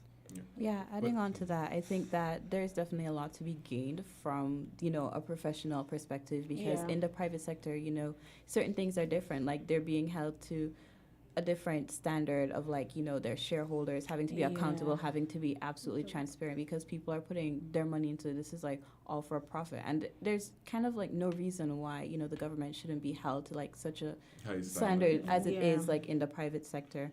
And so, you know, I think that this is one of the ways that Section C of the resolution opens up the door to like the rest of the resolution, which focuses very heavily on maintaining the efficiency and the transparency, with, you know, there being a certain clause that was very specific about the training, as you said, the ethics training, so that some persons who may think, well, it's actually not that big of a deal if, you know, I do use government resources, now realizing the greater impacts they can have when what is supposed to be for the benefit of the majorities ended up for the few, you know, how that could have larger repercussions in society, you know, like in the long run, and ensuring that this is, you know, something that raises the consciousness of the entire public service. And just to add, there are also these professional accounting organizations, they're also qualified as well, versus, you know, you may find someone in the public sector may just have, let's say, a 1 in CXC accounting, versus when you're working for these professional organizations, you must have at least a bachelor's, and then you must be certified. So we have to ensure within our public sector that our workers are certified and they're qualified to carry out the certain tasks that they have to do. Something else about, I guess, you know, the workers is that, you know, just because of the nature of, you know, a lot of the government departments, is that it's a lot of work for the staff. And so, you know, last summer I would have been doing an internship where I was required to, you know, seek information from different government departments. I was straight up told by my mentor that you're not going to get a call back from some of these ministries. Like, no one is going to take you seriously. Not necessarily because they were incooperative, but some of the stuff just wasn't being recorded, even though these are things that you would think, you know, should be, you know, reported. And it's sometimes because, you know, if it's a department of 5 people and there's like a 101 things to do, you know, who is going to be the one to sit down and write these reports of information that you might think should be accessible to the public? You know, there's just no time, no priority for it. And I think the resolution does see, you know, ensuring that there are personnel like specifically dedicated to making sure that, you know, this department is running efficiently, that, you know, people are receiving the training that they need, that people do feel comfortable to do this, that, you know, we are reporting what is going on, that there is, you know, that level of transparency being attained. And, you know, we are hearing so much about data-driven solutions, you know, right now. And I think that this is one of the ways that we do make our public service more efficient, because, you know, if you don't know what is wrong, you know, how can you know to fix it? Yeah, that's true. And it comes back to customer service training and so on. And you even go further, because you can see how the big thing right now, which is the double. You can see how the double is connected to this, right? We've been continuously playing double as of recent, like every December or around this time, right? When are we going to, if you have certain things that this resolution is calling for, you could then come up with a performance. You reward persons on performance, right? This is done in the private sector. Persons are done based on your work ethic, right? And that will in turn increase what civil servants put in, you know? So the productivity will definitely increase. So this aims should not just stay at, where they're putting the money, but ensuring that overall efficiency, because if you understand the government is a bureaucracy, it's a system. So if the system works efficiently, someone along the line will pick up small, compliance issues, small things that, would be good to ensure that it doesn't go up to that level that is, no, it's a big problem. So you nip it at the bud there. So and that's all can be done in efficiency and link it back to paying and showing that persons are paid, because rightfully a lot of government workers do in fact work hard, don't get me wrong, but there's still, on the other hand, a lot of them bad customer service, and you don't see them do as much. It's like you don't have to work hard. It's very different in the private sector, right? Because you're doing it for a profit. You don't have the monopoly, right? So you actually go in and you put in 10 times one, and we should have the same action like we're on the private sector, because the truth is we do have clients, and the clients is the people of this federation who are paying tax money, tax dollars. So we shouldn't move it from, it's show money, I could go in there and do nothing. Remain marketable. So, and that's one of the major things. When you're going to the public service, ensure that you remain marketable. Don't become comfortable, right? And that the government has a role to play in that, to ensure that these persons remain marketable, so they don't just go there and they're assistant for 15 years, right? And they can move up, they could elevate in the public service because they've gotten certification, they've gotten degrees, they've gotten more subjects. So the government does have a role to play in relation to that, and I do think that what this resolution is calling for is way more. It's a holistic approach when it comes to integrity in public life and the efficiency of the public service. And just to add, we also spoke about building public trust as well. I find that when we speak about integrity and efficiency, we're focusing mainly, yes, within the public sector internally, but what about externally? And for example, we have, as I mentioned, we have our audit departments, and they will do an audit annually, or they're supposed to do an audit annually. But then, is it up to date? When the parliamentarians go into Parliament, the cabinet, to have their briefings also, are these documents up to date? You have the public listening to know what is happening, where is our money going, where are taxes going, etc. And the audit department have their statements from 2018 versus 2022. So you have to do things to build the public trust. Look at what we just said. What we just said are basically stereotypes. They don't work, they use the resources that they have for their own benefits and stuff like that. We, within the public sector now, have to build that trust with basically our citizens, right? We have to show them that, hey, we are efficient, we are accountable, we are professionals, and we can get the job done. Because why? We want to give back within our society, and we want our society to be the same. We want to have a society that shapes integrity, that shapes efficiency, whether if you're working in the public sector or if you're working in the private sector. Each should be the same. We shouldn't just have the private sector alone that displays professionalism. We should say, well, yeah, I want to work within both sectors. Even if I don't get one in private, I would love to work in the public sector because they are professionals, right? They take accountability for any actions, you understand? They promote integrity, they promote efficiency. I don't know for St. Kitts, but I know for Antigua, our public sector is very large. A lot of persons work within the civil, Majority of our the employment is within the public service. Yeah. And in doing so and updating our citizens, even like our statements, publishing them, it's going to help to build public trust amongst us. And even if you look at a slightly broader perspective than our citizens, it's also important to project that outside of our borders to our investors. It's very important to show that, this is a country a government that is transparent, that will take care of your money, that is, worth the investment. And so that it's very important to maintain that as we maintain a brand for tourism, for investment, so that we're able. Trust is big with risk, right? Yep. So, and that's the thing we learned when we went to the Deputy Governor of Central Bank. We said that Caribbean persons are afraid to take risk, right? And why are we afraid to take risk? because we don't trust. And what can help build trust is these practices, best practices, your statements, your financial statements, your accounts. A lot of these build trust. Your policies that you implement. Yes, so persons don't normally take risks. If you go to the States, it's largely take risks because, you know, you could pull up and you could go up and find what you're looking for. This is normal, but it's not so normal in the Caribbean. So it feels like, okay, what are they hiding? You know, it begs that question, and then it's be like, okay, I don't want to take that risk. Well, no, you're seeing a change now, especially that we had COVID-19.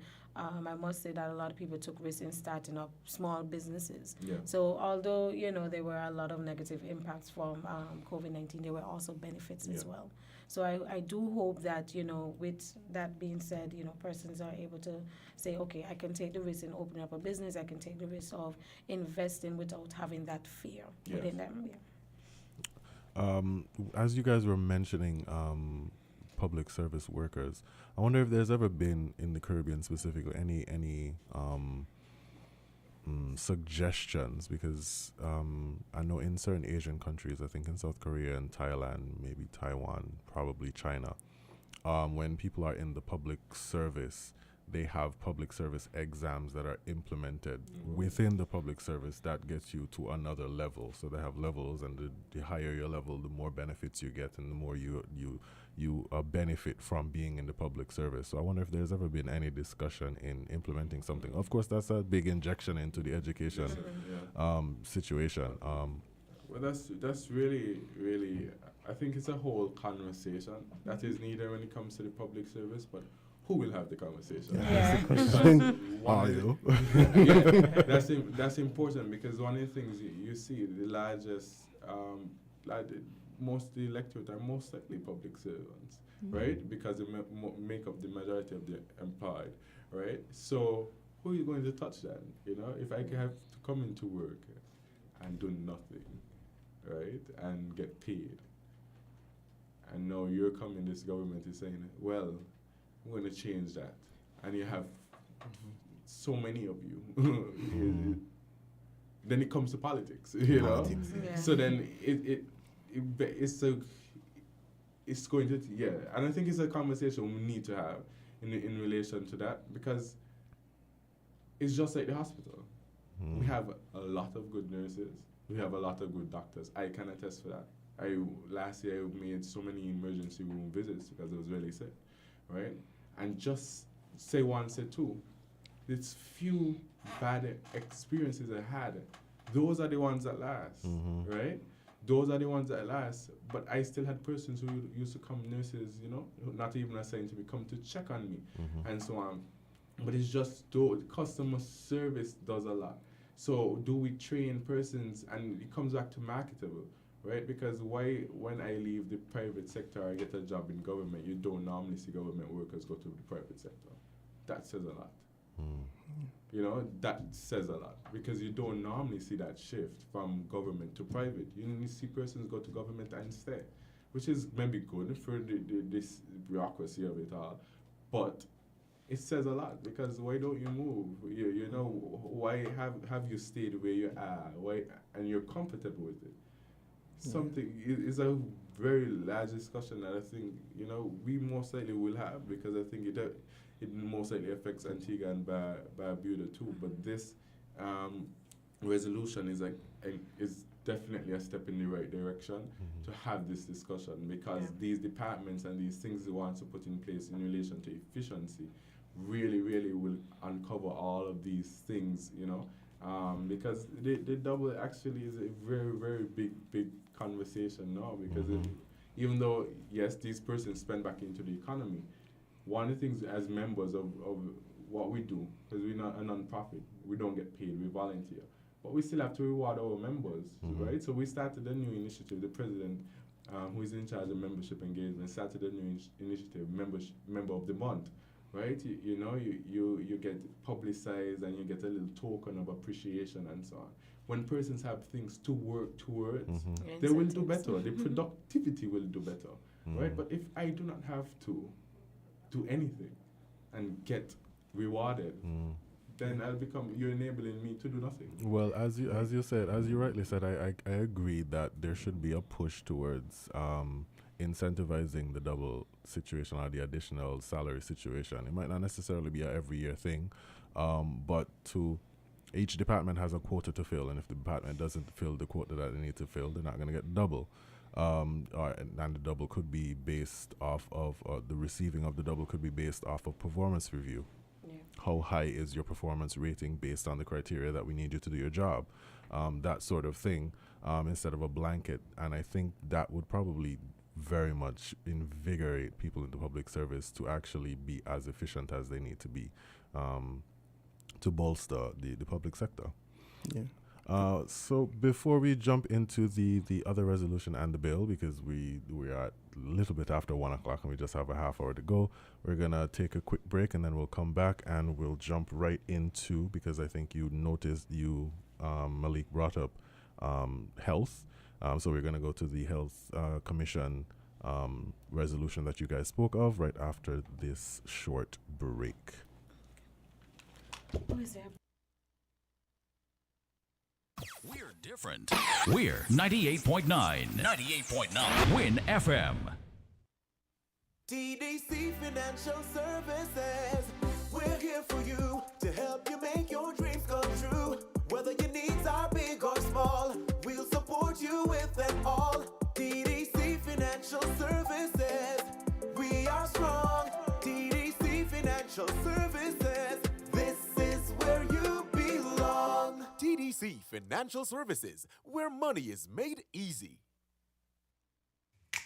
Maybe it's the way the brilliant gold liquid reflects our sunshine, or how the bright blue of its label mirrors the clear Caribbean skies overhead. Maybe it's the fresh, crisp taste of this beastly cold beer on a scorching hot day. Maybe it's even the way it brings us all together.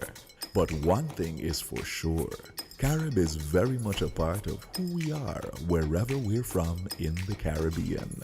Carib, it's the way we play. Drink responsibly. People make the world go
And we're back with Inside the News here on WinFM 98.9. I'm joined by members of the St. Kitts National Youth Parliament Association and the Youth Parliament Association of Antigua and Barbuda. We have a caller. I guess they really want to get in.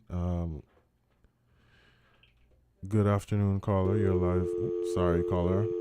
We missed that call. But before the break, we were speaking of the integrity and efficiency within the civil service, the resolution that was debated yesterday. And now we're going to switch gears to another long title, the Joint Youth Assembly of St. Kitts and Nevis and Antigua and Barbuda, a resolution to enact a commission, a health investigatory select committee. What's that mean? Y'all want to investigate what's going on in the health system? Okay, yeah. So basically, one of the things that we are in Parliament procedures and so on. One of the things that Parliament and the National Assembly has the power to do is put in place certain committees, right? And this is an investigative committee, which would mostly it's a bipartisan committee that would be headed by the Minister of Health, right? So we want to see a more involved Parliament, because it's not just coming to Parliament and just debating once in a time and in a blue moon sometimes, right? But is in fact, you can have committees. In the United States, these are a very frequent thing. You have committees. You could call in the FBI. If you're on the National Security Committee, you call in the FBI director and to ask him certain questions because there is an increase in terrorism and So this is basically that. So we've noted over the years and even as recent, we've had a lot of persons dissatisfied with our healthcare system, especially when it comes to our general hospitals. So this would basically not in place to put the GNF or the healthcare system on blast, but to see what is needed for the healthcare system. Because I know that persons might become defensive when they hear, oh, you all want to investigate the hospital and we do so much work. I know they do so much work. As I said, I've been there, I've seen it, right? But the fact is, we have to see how we move from there, because the experience is not a good one, right, for a lot of persons. And customer service should be paramount. When we go to these institutions, these main institutions, that our general hospital reflects our government, right? And we need to ensure that it is up to par, and the customer service, the experience is up to par, for local citizens, residents, and tourists alike. So that is, and strangely, when we were debating this, one of our members actually fell ill and had to go up there who was debating, and his experience wasn't good, right? So this goes to show that we were just debating before he left that same thing, and he had to be rushed there, and his experience basically was like, wow, this is needed, and it is time that we put in place a committee like this, right, to see how best we can improve this. Because access to healthcare is one thing, but access to proper healthcare is another, right? And we do indeed need to reach that. And the good thing is it does not only cover the workers, but it also covers the facilities and the equipment that's needed. Because one of the things that we're lacking here in the Caribbean is not only the workers, with the capability of the workers and customer service and so on, but we also lack the important facilities. I think we need to do some investment into our hospital. We need to do some investment into our healthcare system, direct to the equipments that are needed. And so the committee would cover this. It would investigate this. It would see the areas that we need to invest in most. And it also would cover specialization, because we know that here in the Caribbean we lack specialization. For example, in Antigua, if you were to get a major injury, let's say a brain injury, brain damage, you'd have to be flown overseas. And so you have to bring in somebody, a specialist, the neurologist. So these are discrepancies that we have to look about. And during my debate, I pitched the idea of let's look about how we can do that regionally, because instead of us having to go, if each of us pick a specific field that we can specialize in, instead of having to go overseas, we can just fly to our brother islands in the OECS, in the CARICOM, and that would save transportation costs, and it would also promote our economies here locally rather than sending that money abroad. Medical tourism is in fact a big thing. I think we have not really tapped into that. I've been to as I said, family members are from Anguilla, and they have reached that. They have that level, because you could go to Anguilla. They have a whole private medical facility that you can actually go there and fly in for certain things, specialized things. Anguilla is smaller than us, right? They're not an independent state, but we are, and we have not reached that level yet. So we need to move. When we start talking about diversifying our economy, we have to understand that it's way more than tourism than cruise ship tourism, right? Stopover tourism. We have sports tourism. We have also big thing, which is medical tourism, that has indeed is a significant generator in some of our sister Caribbean islands. And I must agree, because one of the things that on our trip here that we were able to witness is the hot springs in Nevis. And you see, we have these kinds of environment. We have the sun, we have the warm weather. We have the things that when you're sick, that would be nice for you to just come here, chillax, get better. Promote wellness. Yes, promote wellness, and then you're able to go back to where you come from. And, we benefit, you benefit. You benefit from a safe, comfortable environment, and we benefit from the economic side of things. So these are things that we can look at to see how we can promote our health system in our economy. Especially in the smaller islands, the Eastern Caribbean islands, because we find that, well, as you said, medical tourism, we can find it in the Caribbean, but we'll find it mostly in the larger islands, the CARICOM states, which would be Jamaica, Guyana, Trinidad, even Suriname as well.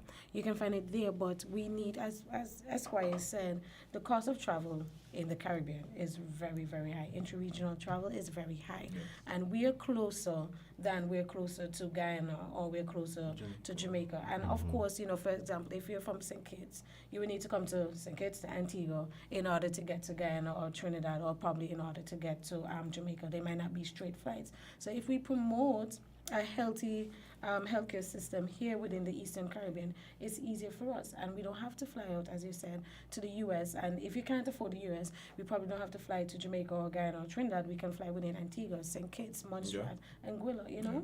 So that's a major thing. And when you brought up that idea in the debate, it was like a hope, and somebody who can effect some sort of change, even though is listening, right? Because that's a major thing. Because it doesn't make sense. We have 2 neurosurgeons here, and then we're still lacking in the region something else. So if this country could say, okay, well, let's specialize in this area, and you can go to St. Kitts, it's 30 minutes a flight and so on, you could easily go over there, right?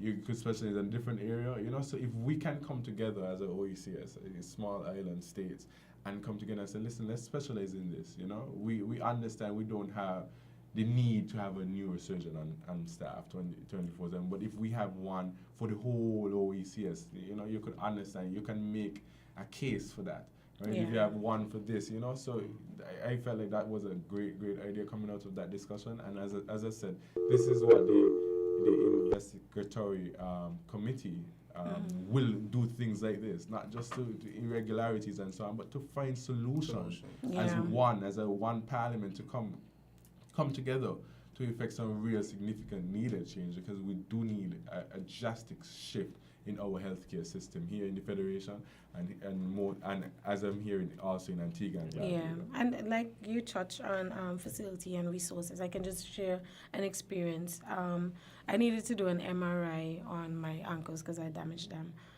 And I called the hospital. As you know, we have medical care, which is medical benefits. It helps to decrease the price of what we have to pay for. I called the hospital. I said, listen, I need to do an MRI. Could you book an appointment?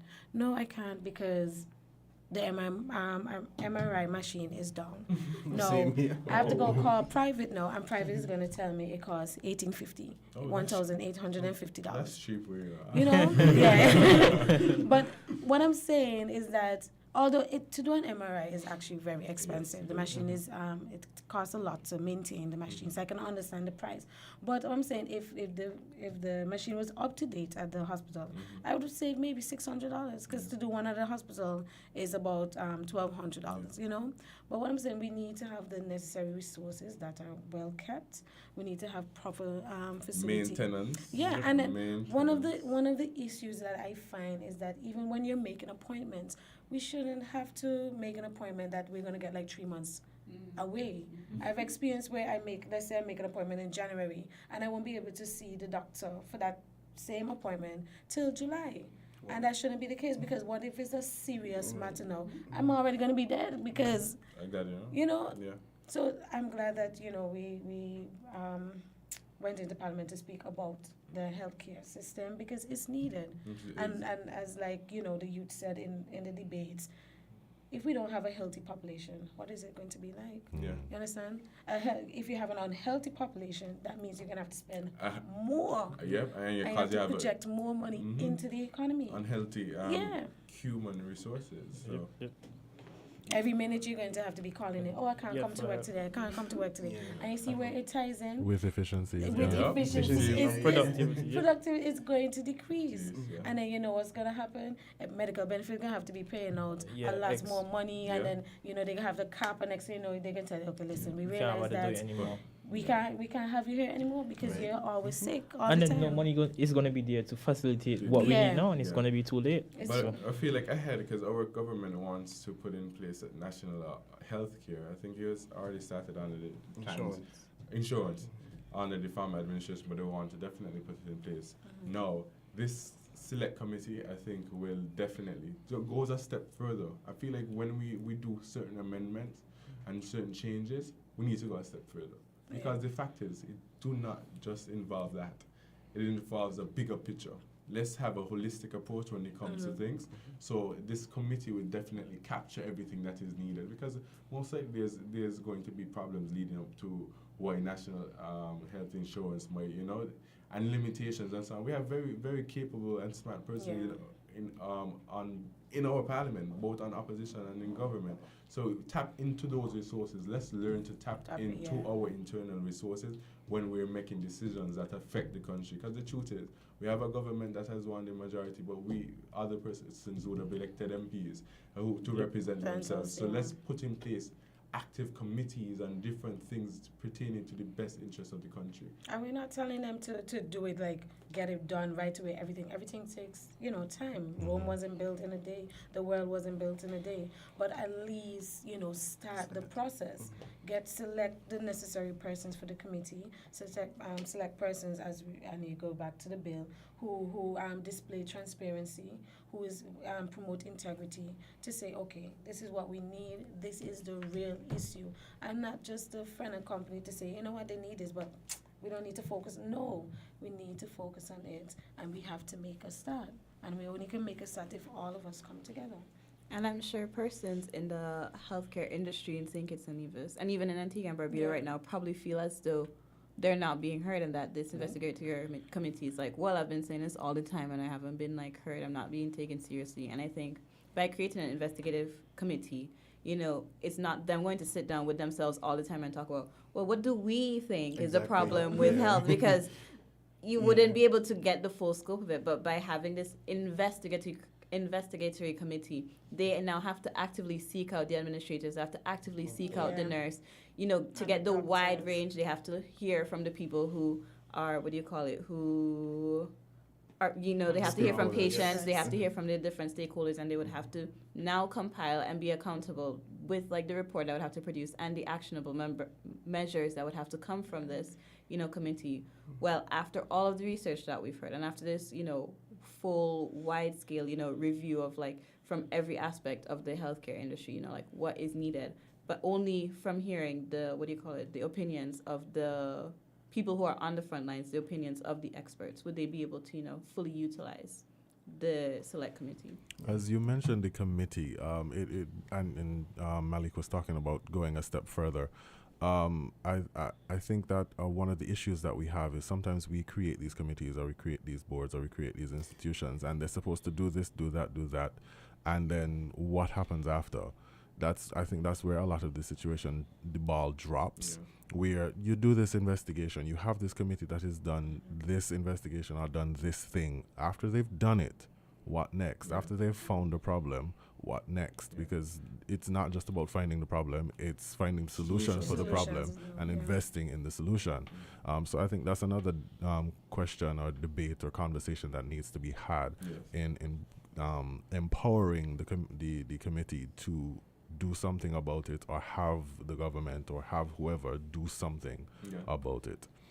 Okay, we have just about 10 minutes before the 1:30 hour, and we have to end the show. So who wants to jump in on the age of minority bill? Majority, sorry. Okay. So age of majority, sorry. Yes. So there's a Age of Majority Act, which establishes the age of majority at the age of 18, which basically says that you are of legal capacity to make decisions, right?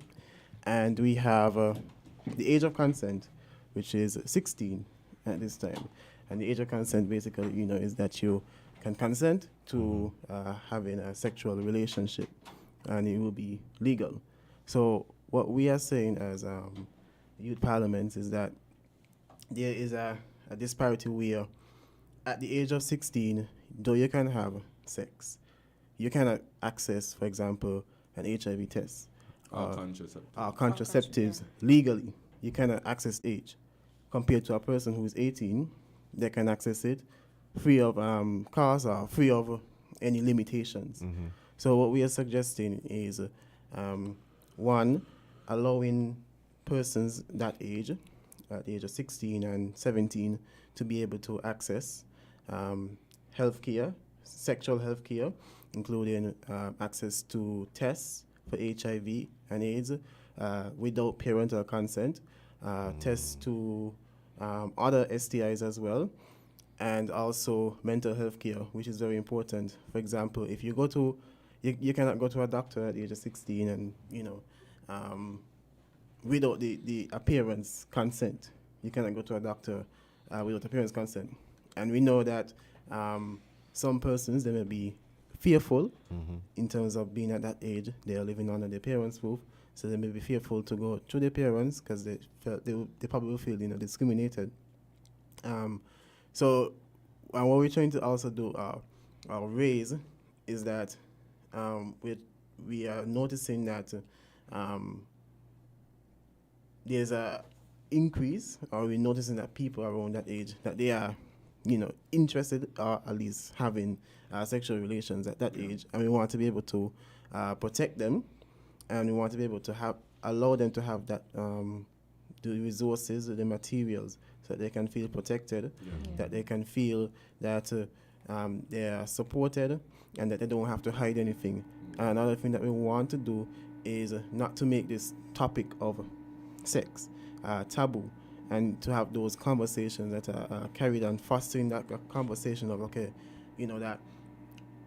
that sex is something that is natural, it happens, and there are implications that come from having sex, and you need to understand those implications. For example, HIV and AIDS, etc. So pregnancy as well. So we would have interacted with the AIDS Secretariat, which is a government entity which deals with the prevention, management, and control of HIV and contagious disease, etc. And some of the points that came out from the debate was that we don't disagree with what is happening in terms of providing access to mental health care and sexual health care, but we are saying that what needs to be done is more awareness on sex education, reducing that stigma that is attached towards, for example, just going and getting a test, a HIV test, the stigma surrounding sex, and also in terms of improving the AIDS Secretariat and what they do. Currently, at the AIDS Secretariat, they have about 2 staff, which is inadequate. It is bizarre because they have to manage, they have to control, they have to prevent not only HIV and AIDS within the federation, which is roughly 50,000 people. How can 2 people manage 50,000 people? And how can they get the message across about sexual awareness for 50,000 people? It is virtually impossible. And another thing about when you consider the AIDS Secretariat is that they need to be strengthened in terms of budgetary allocations to be able to get those programs that they want to put out, have a continuous marketing happening, so that we have, let's say for example, probably the only time you might see the AIDS Secretariat is during December 1st for HIV and AIDS World Day. So we want the persons that are listening in terms of the government to understand that the AIDS Secretariat is very important. They play a very pivotal role in educating persons who are of the age of consent to access sexual health care and contraceptives. And it's about being proactive, right? Because we are very reactive people, and I think we could do so much better once we be proactive. realizing that there's a problem and coming with a solution that can fix it, right? The reality is, and any person's had a discussion, say, why just not move everything to 18? But that won't mirror our reality. The reality is the age of consent currently is 16, right? And persons have sex, young persons have engaged in sexual activity where we're younger than that, right? That is our reality, right? So once we promote, right, we bring it down, we're not... Also social security. And social security links it back to social security. You can't carry it up. Because social security, you could earn, imagine you can earn an income, pay your contributions, but you cannot have access to health care. Free access to, access, limited, unlimited access to health care without parental consent. But yet, I can pay social security contributions and I can claim. Right, so then there is where the policies and the legislation operate in silos and disparity, because then you have something saying this and they have something saying that. You have 18 over here, you have 16 over here, you have, it's a real problem. So let's protect our people, right? Because one of the things we don't want, especially with mental health and STDs and STIs, is that we catch them too late. Right, so we want to really, the younger, if you do it at 16, if you have the access, there's free access, and free not meaning the cost, but the access to it not being, restricted because of your parent, is very, very important, and that is where we can reduce so many things, because we've seen an increase in mental health, coming out of COVID. Right, so that's another problem we have to deal with, right? And mental health is two taboo things we're dealing with. We're dealing with sex, which is very taboo. I know what can be caused by sex, and we deal with mental health, two very taboo things. So once we need to sensitize the population when it comes to that. And what was disheartening is that two persons are in this secretariat. When these persons have to train counselors, go around to schools. They have to do sensitizing campaigns, and it's a lot of things they have to do, right? And it's a disservice to the people of this federation. So one of the things that we need to do right now is a review of what we can do, because everything is connected. If you notice that these three things that were debated are indeed connected and seem so different, but all three are connected. And we have to understand that these things are connected, and when we do things, let's do it as a holistic approach. Let's review the whole thing. Let's not just fix this, because most likely there's a problem outside the door waiting to happen. So let's look at everything. Let's sit down, and I promote committees in Jamaica and these things before bills are amended, before legislation is passed or even debated in National Assembly. They go into committee. They go into committee, they discuss their findings, they report it to Parliament, and then they go into discourse. So let's become a society like that. Not just the government is bringing bills and so on, and amendments and resolutions, but we have a bipartisan approach, because we understand that the National Assembly is not just government and opposition, it's both, and they're represented in the best interest of the people. How do you imagine the pushback would be in a situation like that? Because you're dealing with a lot, as you said, you're dealing with two taboo, or seemingly taboo, because I never thought of them as taboo, but seemingly taboo things of sex and mental health awareness. But how do we bridge that gap where some people believe that conversation about these things would lead to these things? Some people are not open to having those conversations where, they would want to reduce the age where 16-year-olds, 17-year-olds can access mental health and sexual health care without the consent of their parents, because you're battling parents here at the end of the day. So how do you imagine bridging that gap where you're opening the conversation with the parents? Well, at first when I saw this bill, that was when I was back home. I was like, what? What is this bill about? What? Why would you want to decrease the age? But then when I listened and I read and I fully understand what they meant and what they were focusing on, I started to lead towards the idea. And then that's why I think would need to happen. It's a matter of understanding and the way how you can present the information. And quite frankly, some persons at the beginning they may not want. They might be stubborn, they might be ignorant, but over time they would start to understand the importance. Yeah. I think that's what we need to stress most when you present this bill to persons is the importance of it. What are the benefits as opposed to the the negatives that can come from it, as well as addressing the negatives head on.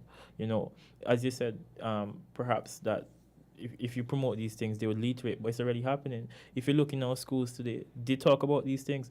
I'm doing a separate project back home in Antigua focusing on period poverty, and that's when we go in and speak to young persons in grade 6, grade 5 about menstruation and those kind of things. And when I speak to my people, I speak to them down to earth, so the boys felt comfortable speaking to me. And they grade 5 and 6, and they had so much questions about sex. They had so much questions about how you use a condom, if you can have sex in your period, and I was shocked, that they're asking me these questions. They are educated about these things already, and they learn them from the community. They learn them from persons in higher grades. They learn them from social media. So they're already open and aware to these things. But what we need to do is to teach them the right way on how to be safe. We also have to educate the parents as well. Yeah, I was just about to get to that. Like you mentioned, parents are going to be, they're the ones that are going to give us the backlash the most, because they're like, oh, why should my child, without my consent, go and get condoms or go and get an HIV? But they need to know the importance of it. And what I think a lot of parents, I don't think they take the time out to know their children on certain levels, because a child can display this kind of character within a household and display another character out in the public. You as a parent, well, I'm not trying to bash any parents because they're different parenting skills, but you have to take the time out to speak to your kids. What they don't realize is that the society or the generation they were in is completely different from here. Social media influences our children a lot, and both negative and positive. But right? that's one of the pushbacks, because while you're saying that parents need to be parents need to be sensitized to these issues because their kids are already exposed to them on social media, the reaction might not necessarily be a positive one in your opinion. It might be, okay, so if they're having these exposures on social media, then I restrict them from social media. I restrict the internet. Yeah, you restrict the internet, but then you have to realize is you can't just say the internet alone. Some of the conversations you hear younger persons talk about among themselves, you'll be in shock. You understand? I think that you may be able to, parent A may be able to restrict the internet, but when that child go and play football, when they have the little lunch break, the conversations still come up. My brother didn't have a phone until he's in third form now, and he recently got a phone. So, but he knew a lot more things. You understand? It's like speaking, let's say we're amongst ourselves. I don't know what's happening, but then I can learn from Dominic about what's happening. And that's how it spreads. And these kids, you will be surprised how a lot of these children in grade 6, grade 5 or so know more about sex than us. And the thing is, parents, they may be afraid to tell their children about it, but I think they need to educate them, because then these kids go out and they experiment and they get themselves in problems. Address it head on. Yeah, teenage pregnancy. Because a lot of experimentation happens because they don't know.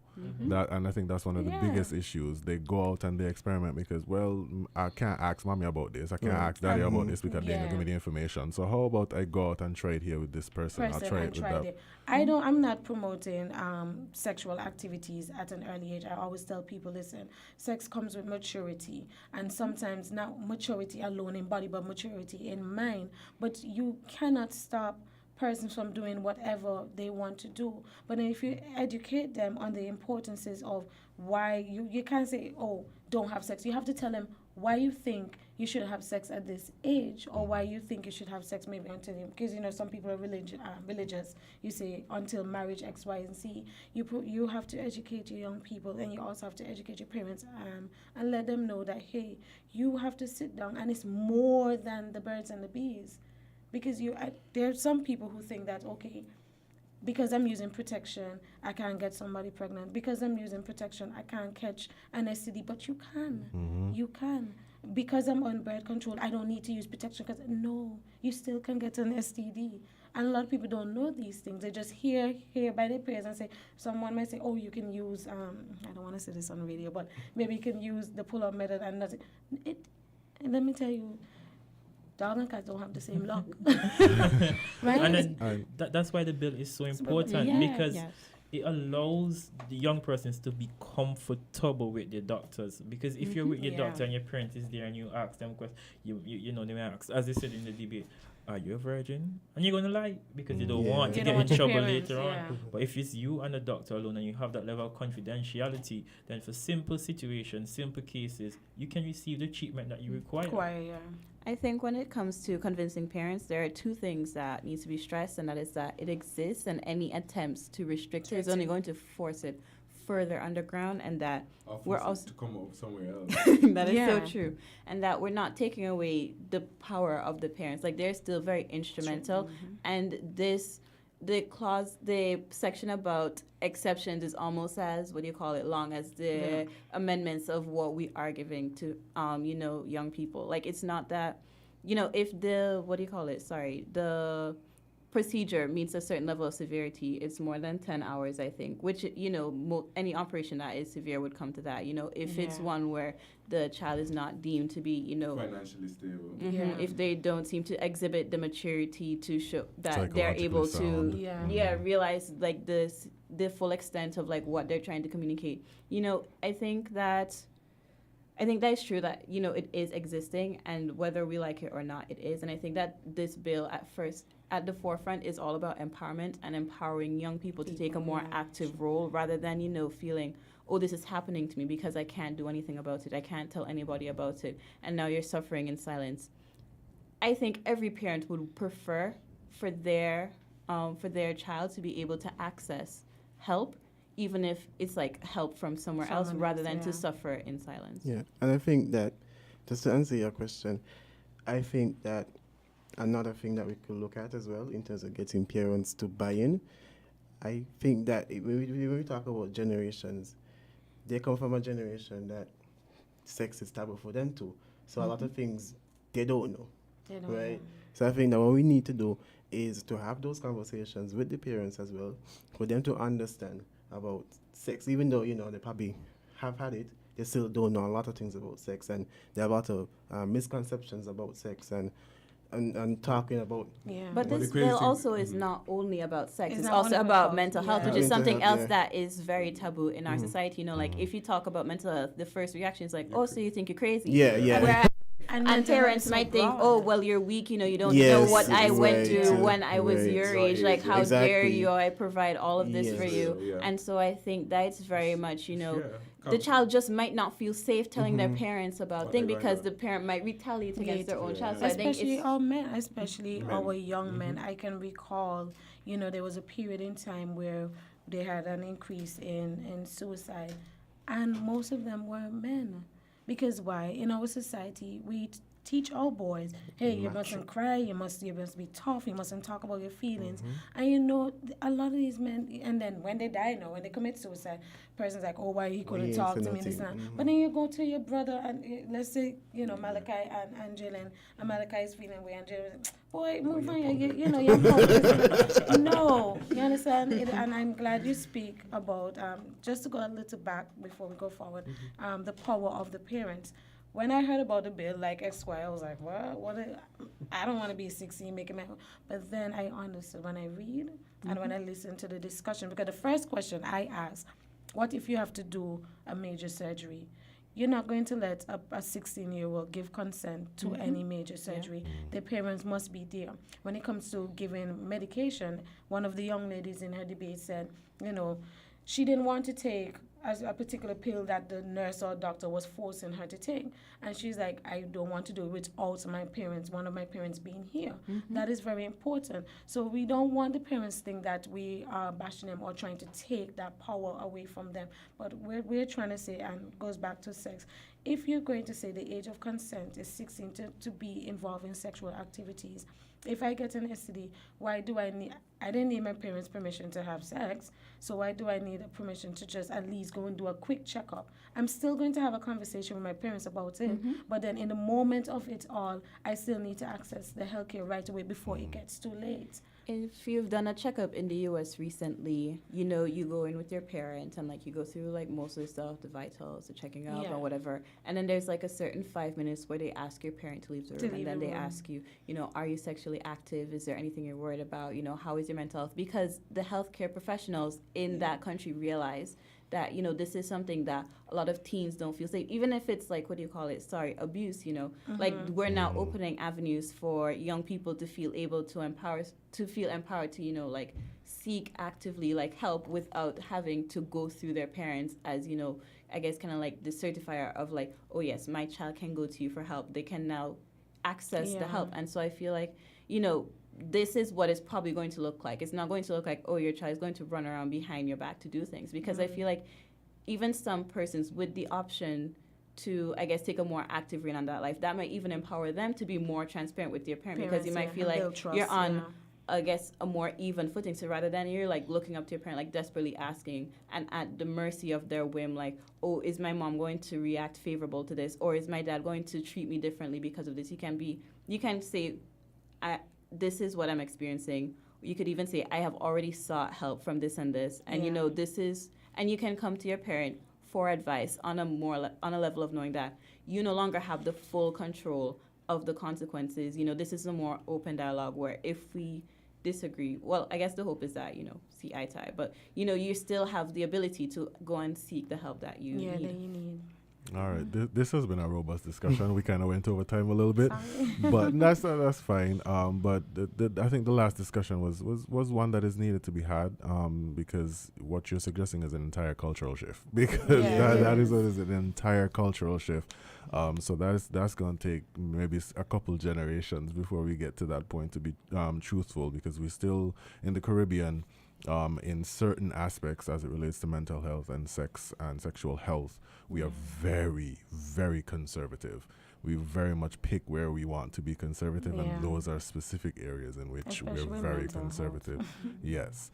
But thank you so much for joining me on Inside the News. I hope to see you guys here again whenever you guys want to come in and have more discussions about young people and the role you're having in you know, building the future and you know, helping these old people understand what oh, no, what not is old needed. People.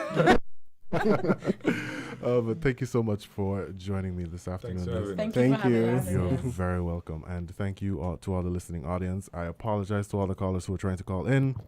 We were just kind of in a very robust discussion here, where they were trying to understand how you were trying to best explain the things that they were trying to bring forward, and how, you know, legislation can be improved to benefit young people. I think that's one of the biggest takeaways from here, is how best we can shift the dialogue and shift culture to best benefit young people moving forward, because they're the ones that are going to be taking over. So thank you guys so much for coming in. And if I may, I just want to take this final opportunity to thank the persons from Sniper. I want to thank the persons from St. Kitts for having us in here. You know, I want to thank everybody who played some major role. Thank the radio station for listening to us. Thank the member from Parliament for lending us the building for that specific day. And I want to thank the persons back home who were able to assist us financially, emotionally, mentally to get here today. I know it was definitely hard, as I said earlier, and so I just want to let go and give my greatest appreciation to everyone who played a major role. And the hospitality here is great. From we landed at the airport, it was really nice. We were welcome. Big up to those dancers, the instrumentals, everything. We got a really nice welcome when we first came. And even to the members of Sniper as well, because this was my first time debating, and they were encouraging me right through the whole process. Like, it's not, there was no judgment like, maybe she might be, they're like, yo, you got this, you know? So, as Esquire said, we are very grateful, and we hope that, you know, whenever you guys get the opportunity to come to Antigua, it will be the same. It will be the same. Let me not say I hope. It will be the same, because one thing about Caribbean people, we have great hospitality. We are one. We might be separated by water, but we are one unit. All right. We're connected by water. All right, and I think that's a great note to end on. Thank you so much to all the listening audience for tuning into this edition of Inside the News. Stay tuned for more from WinFM.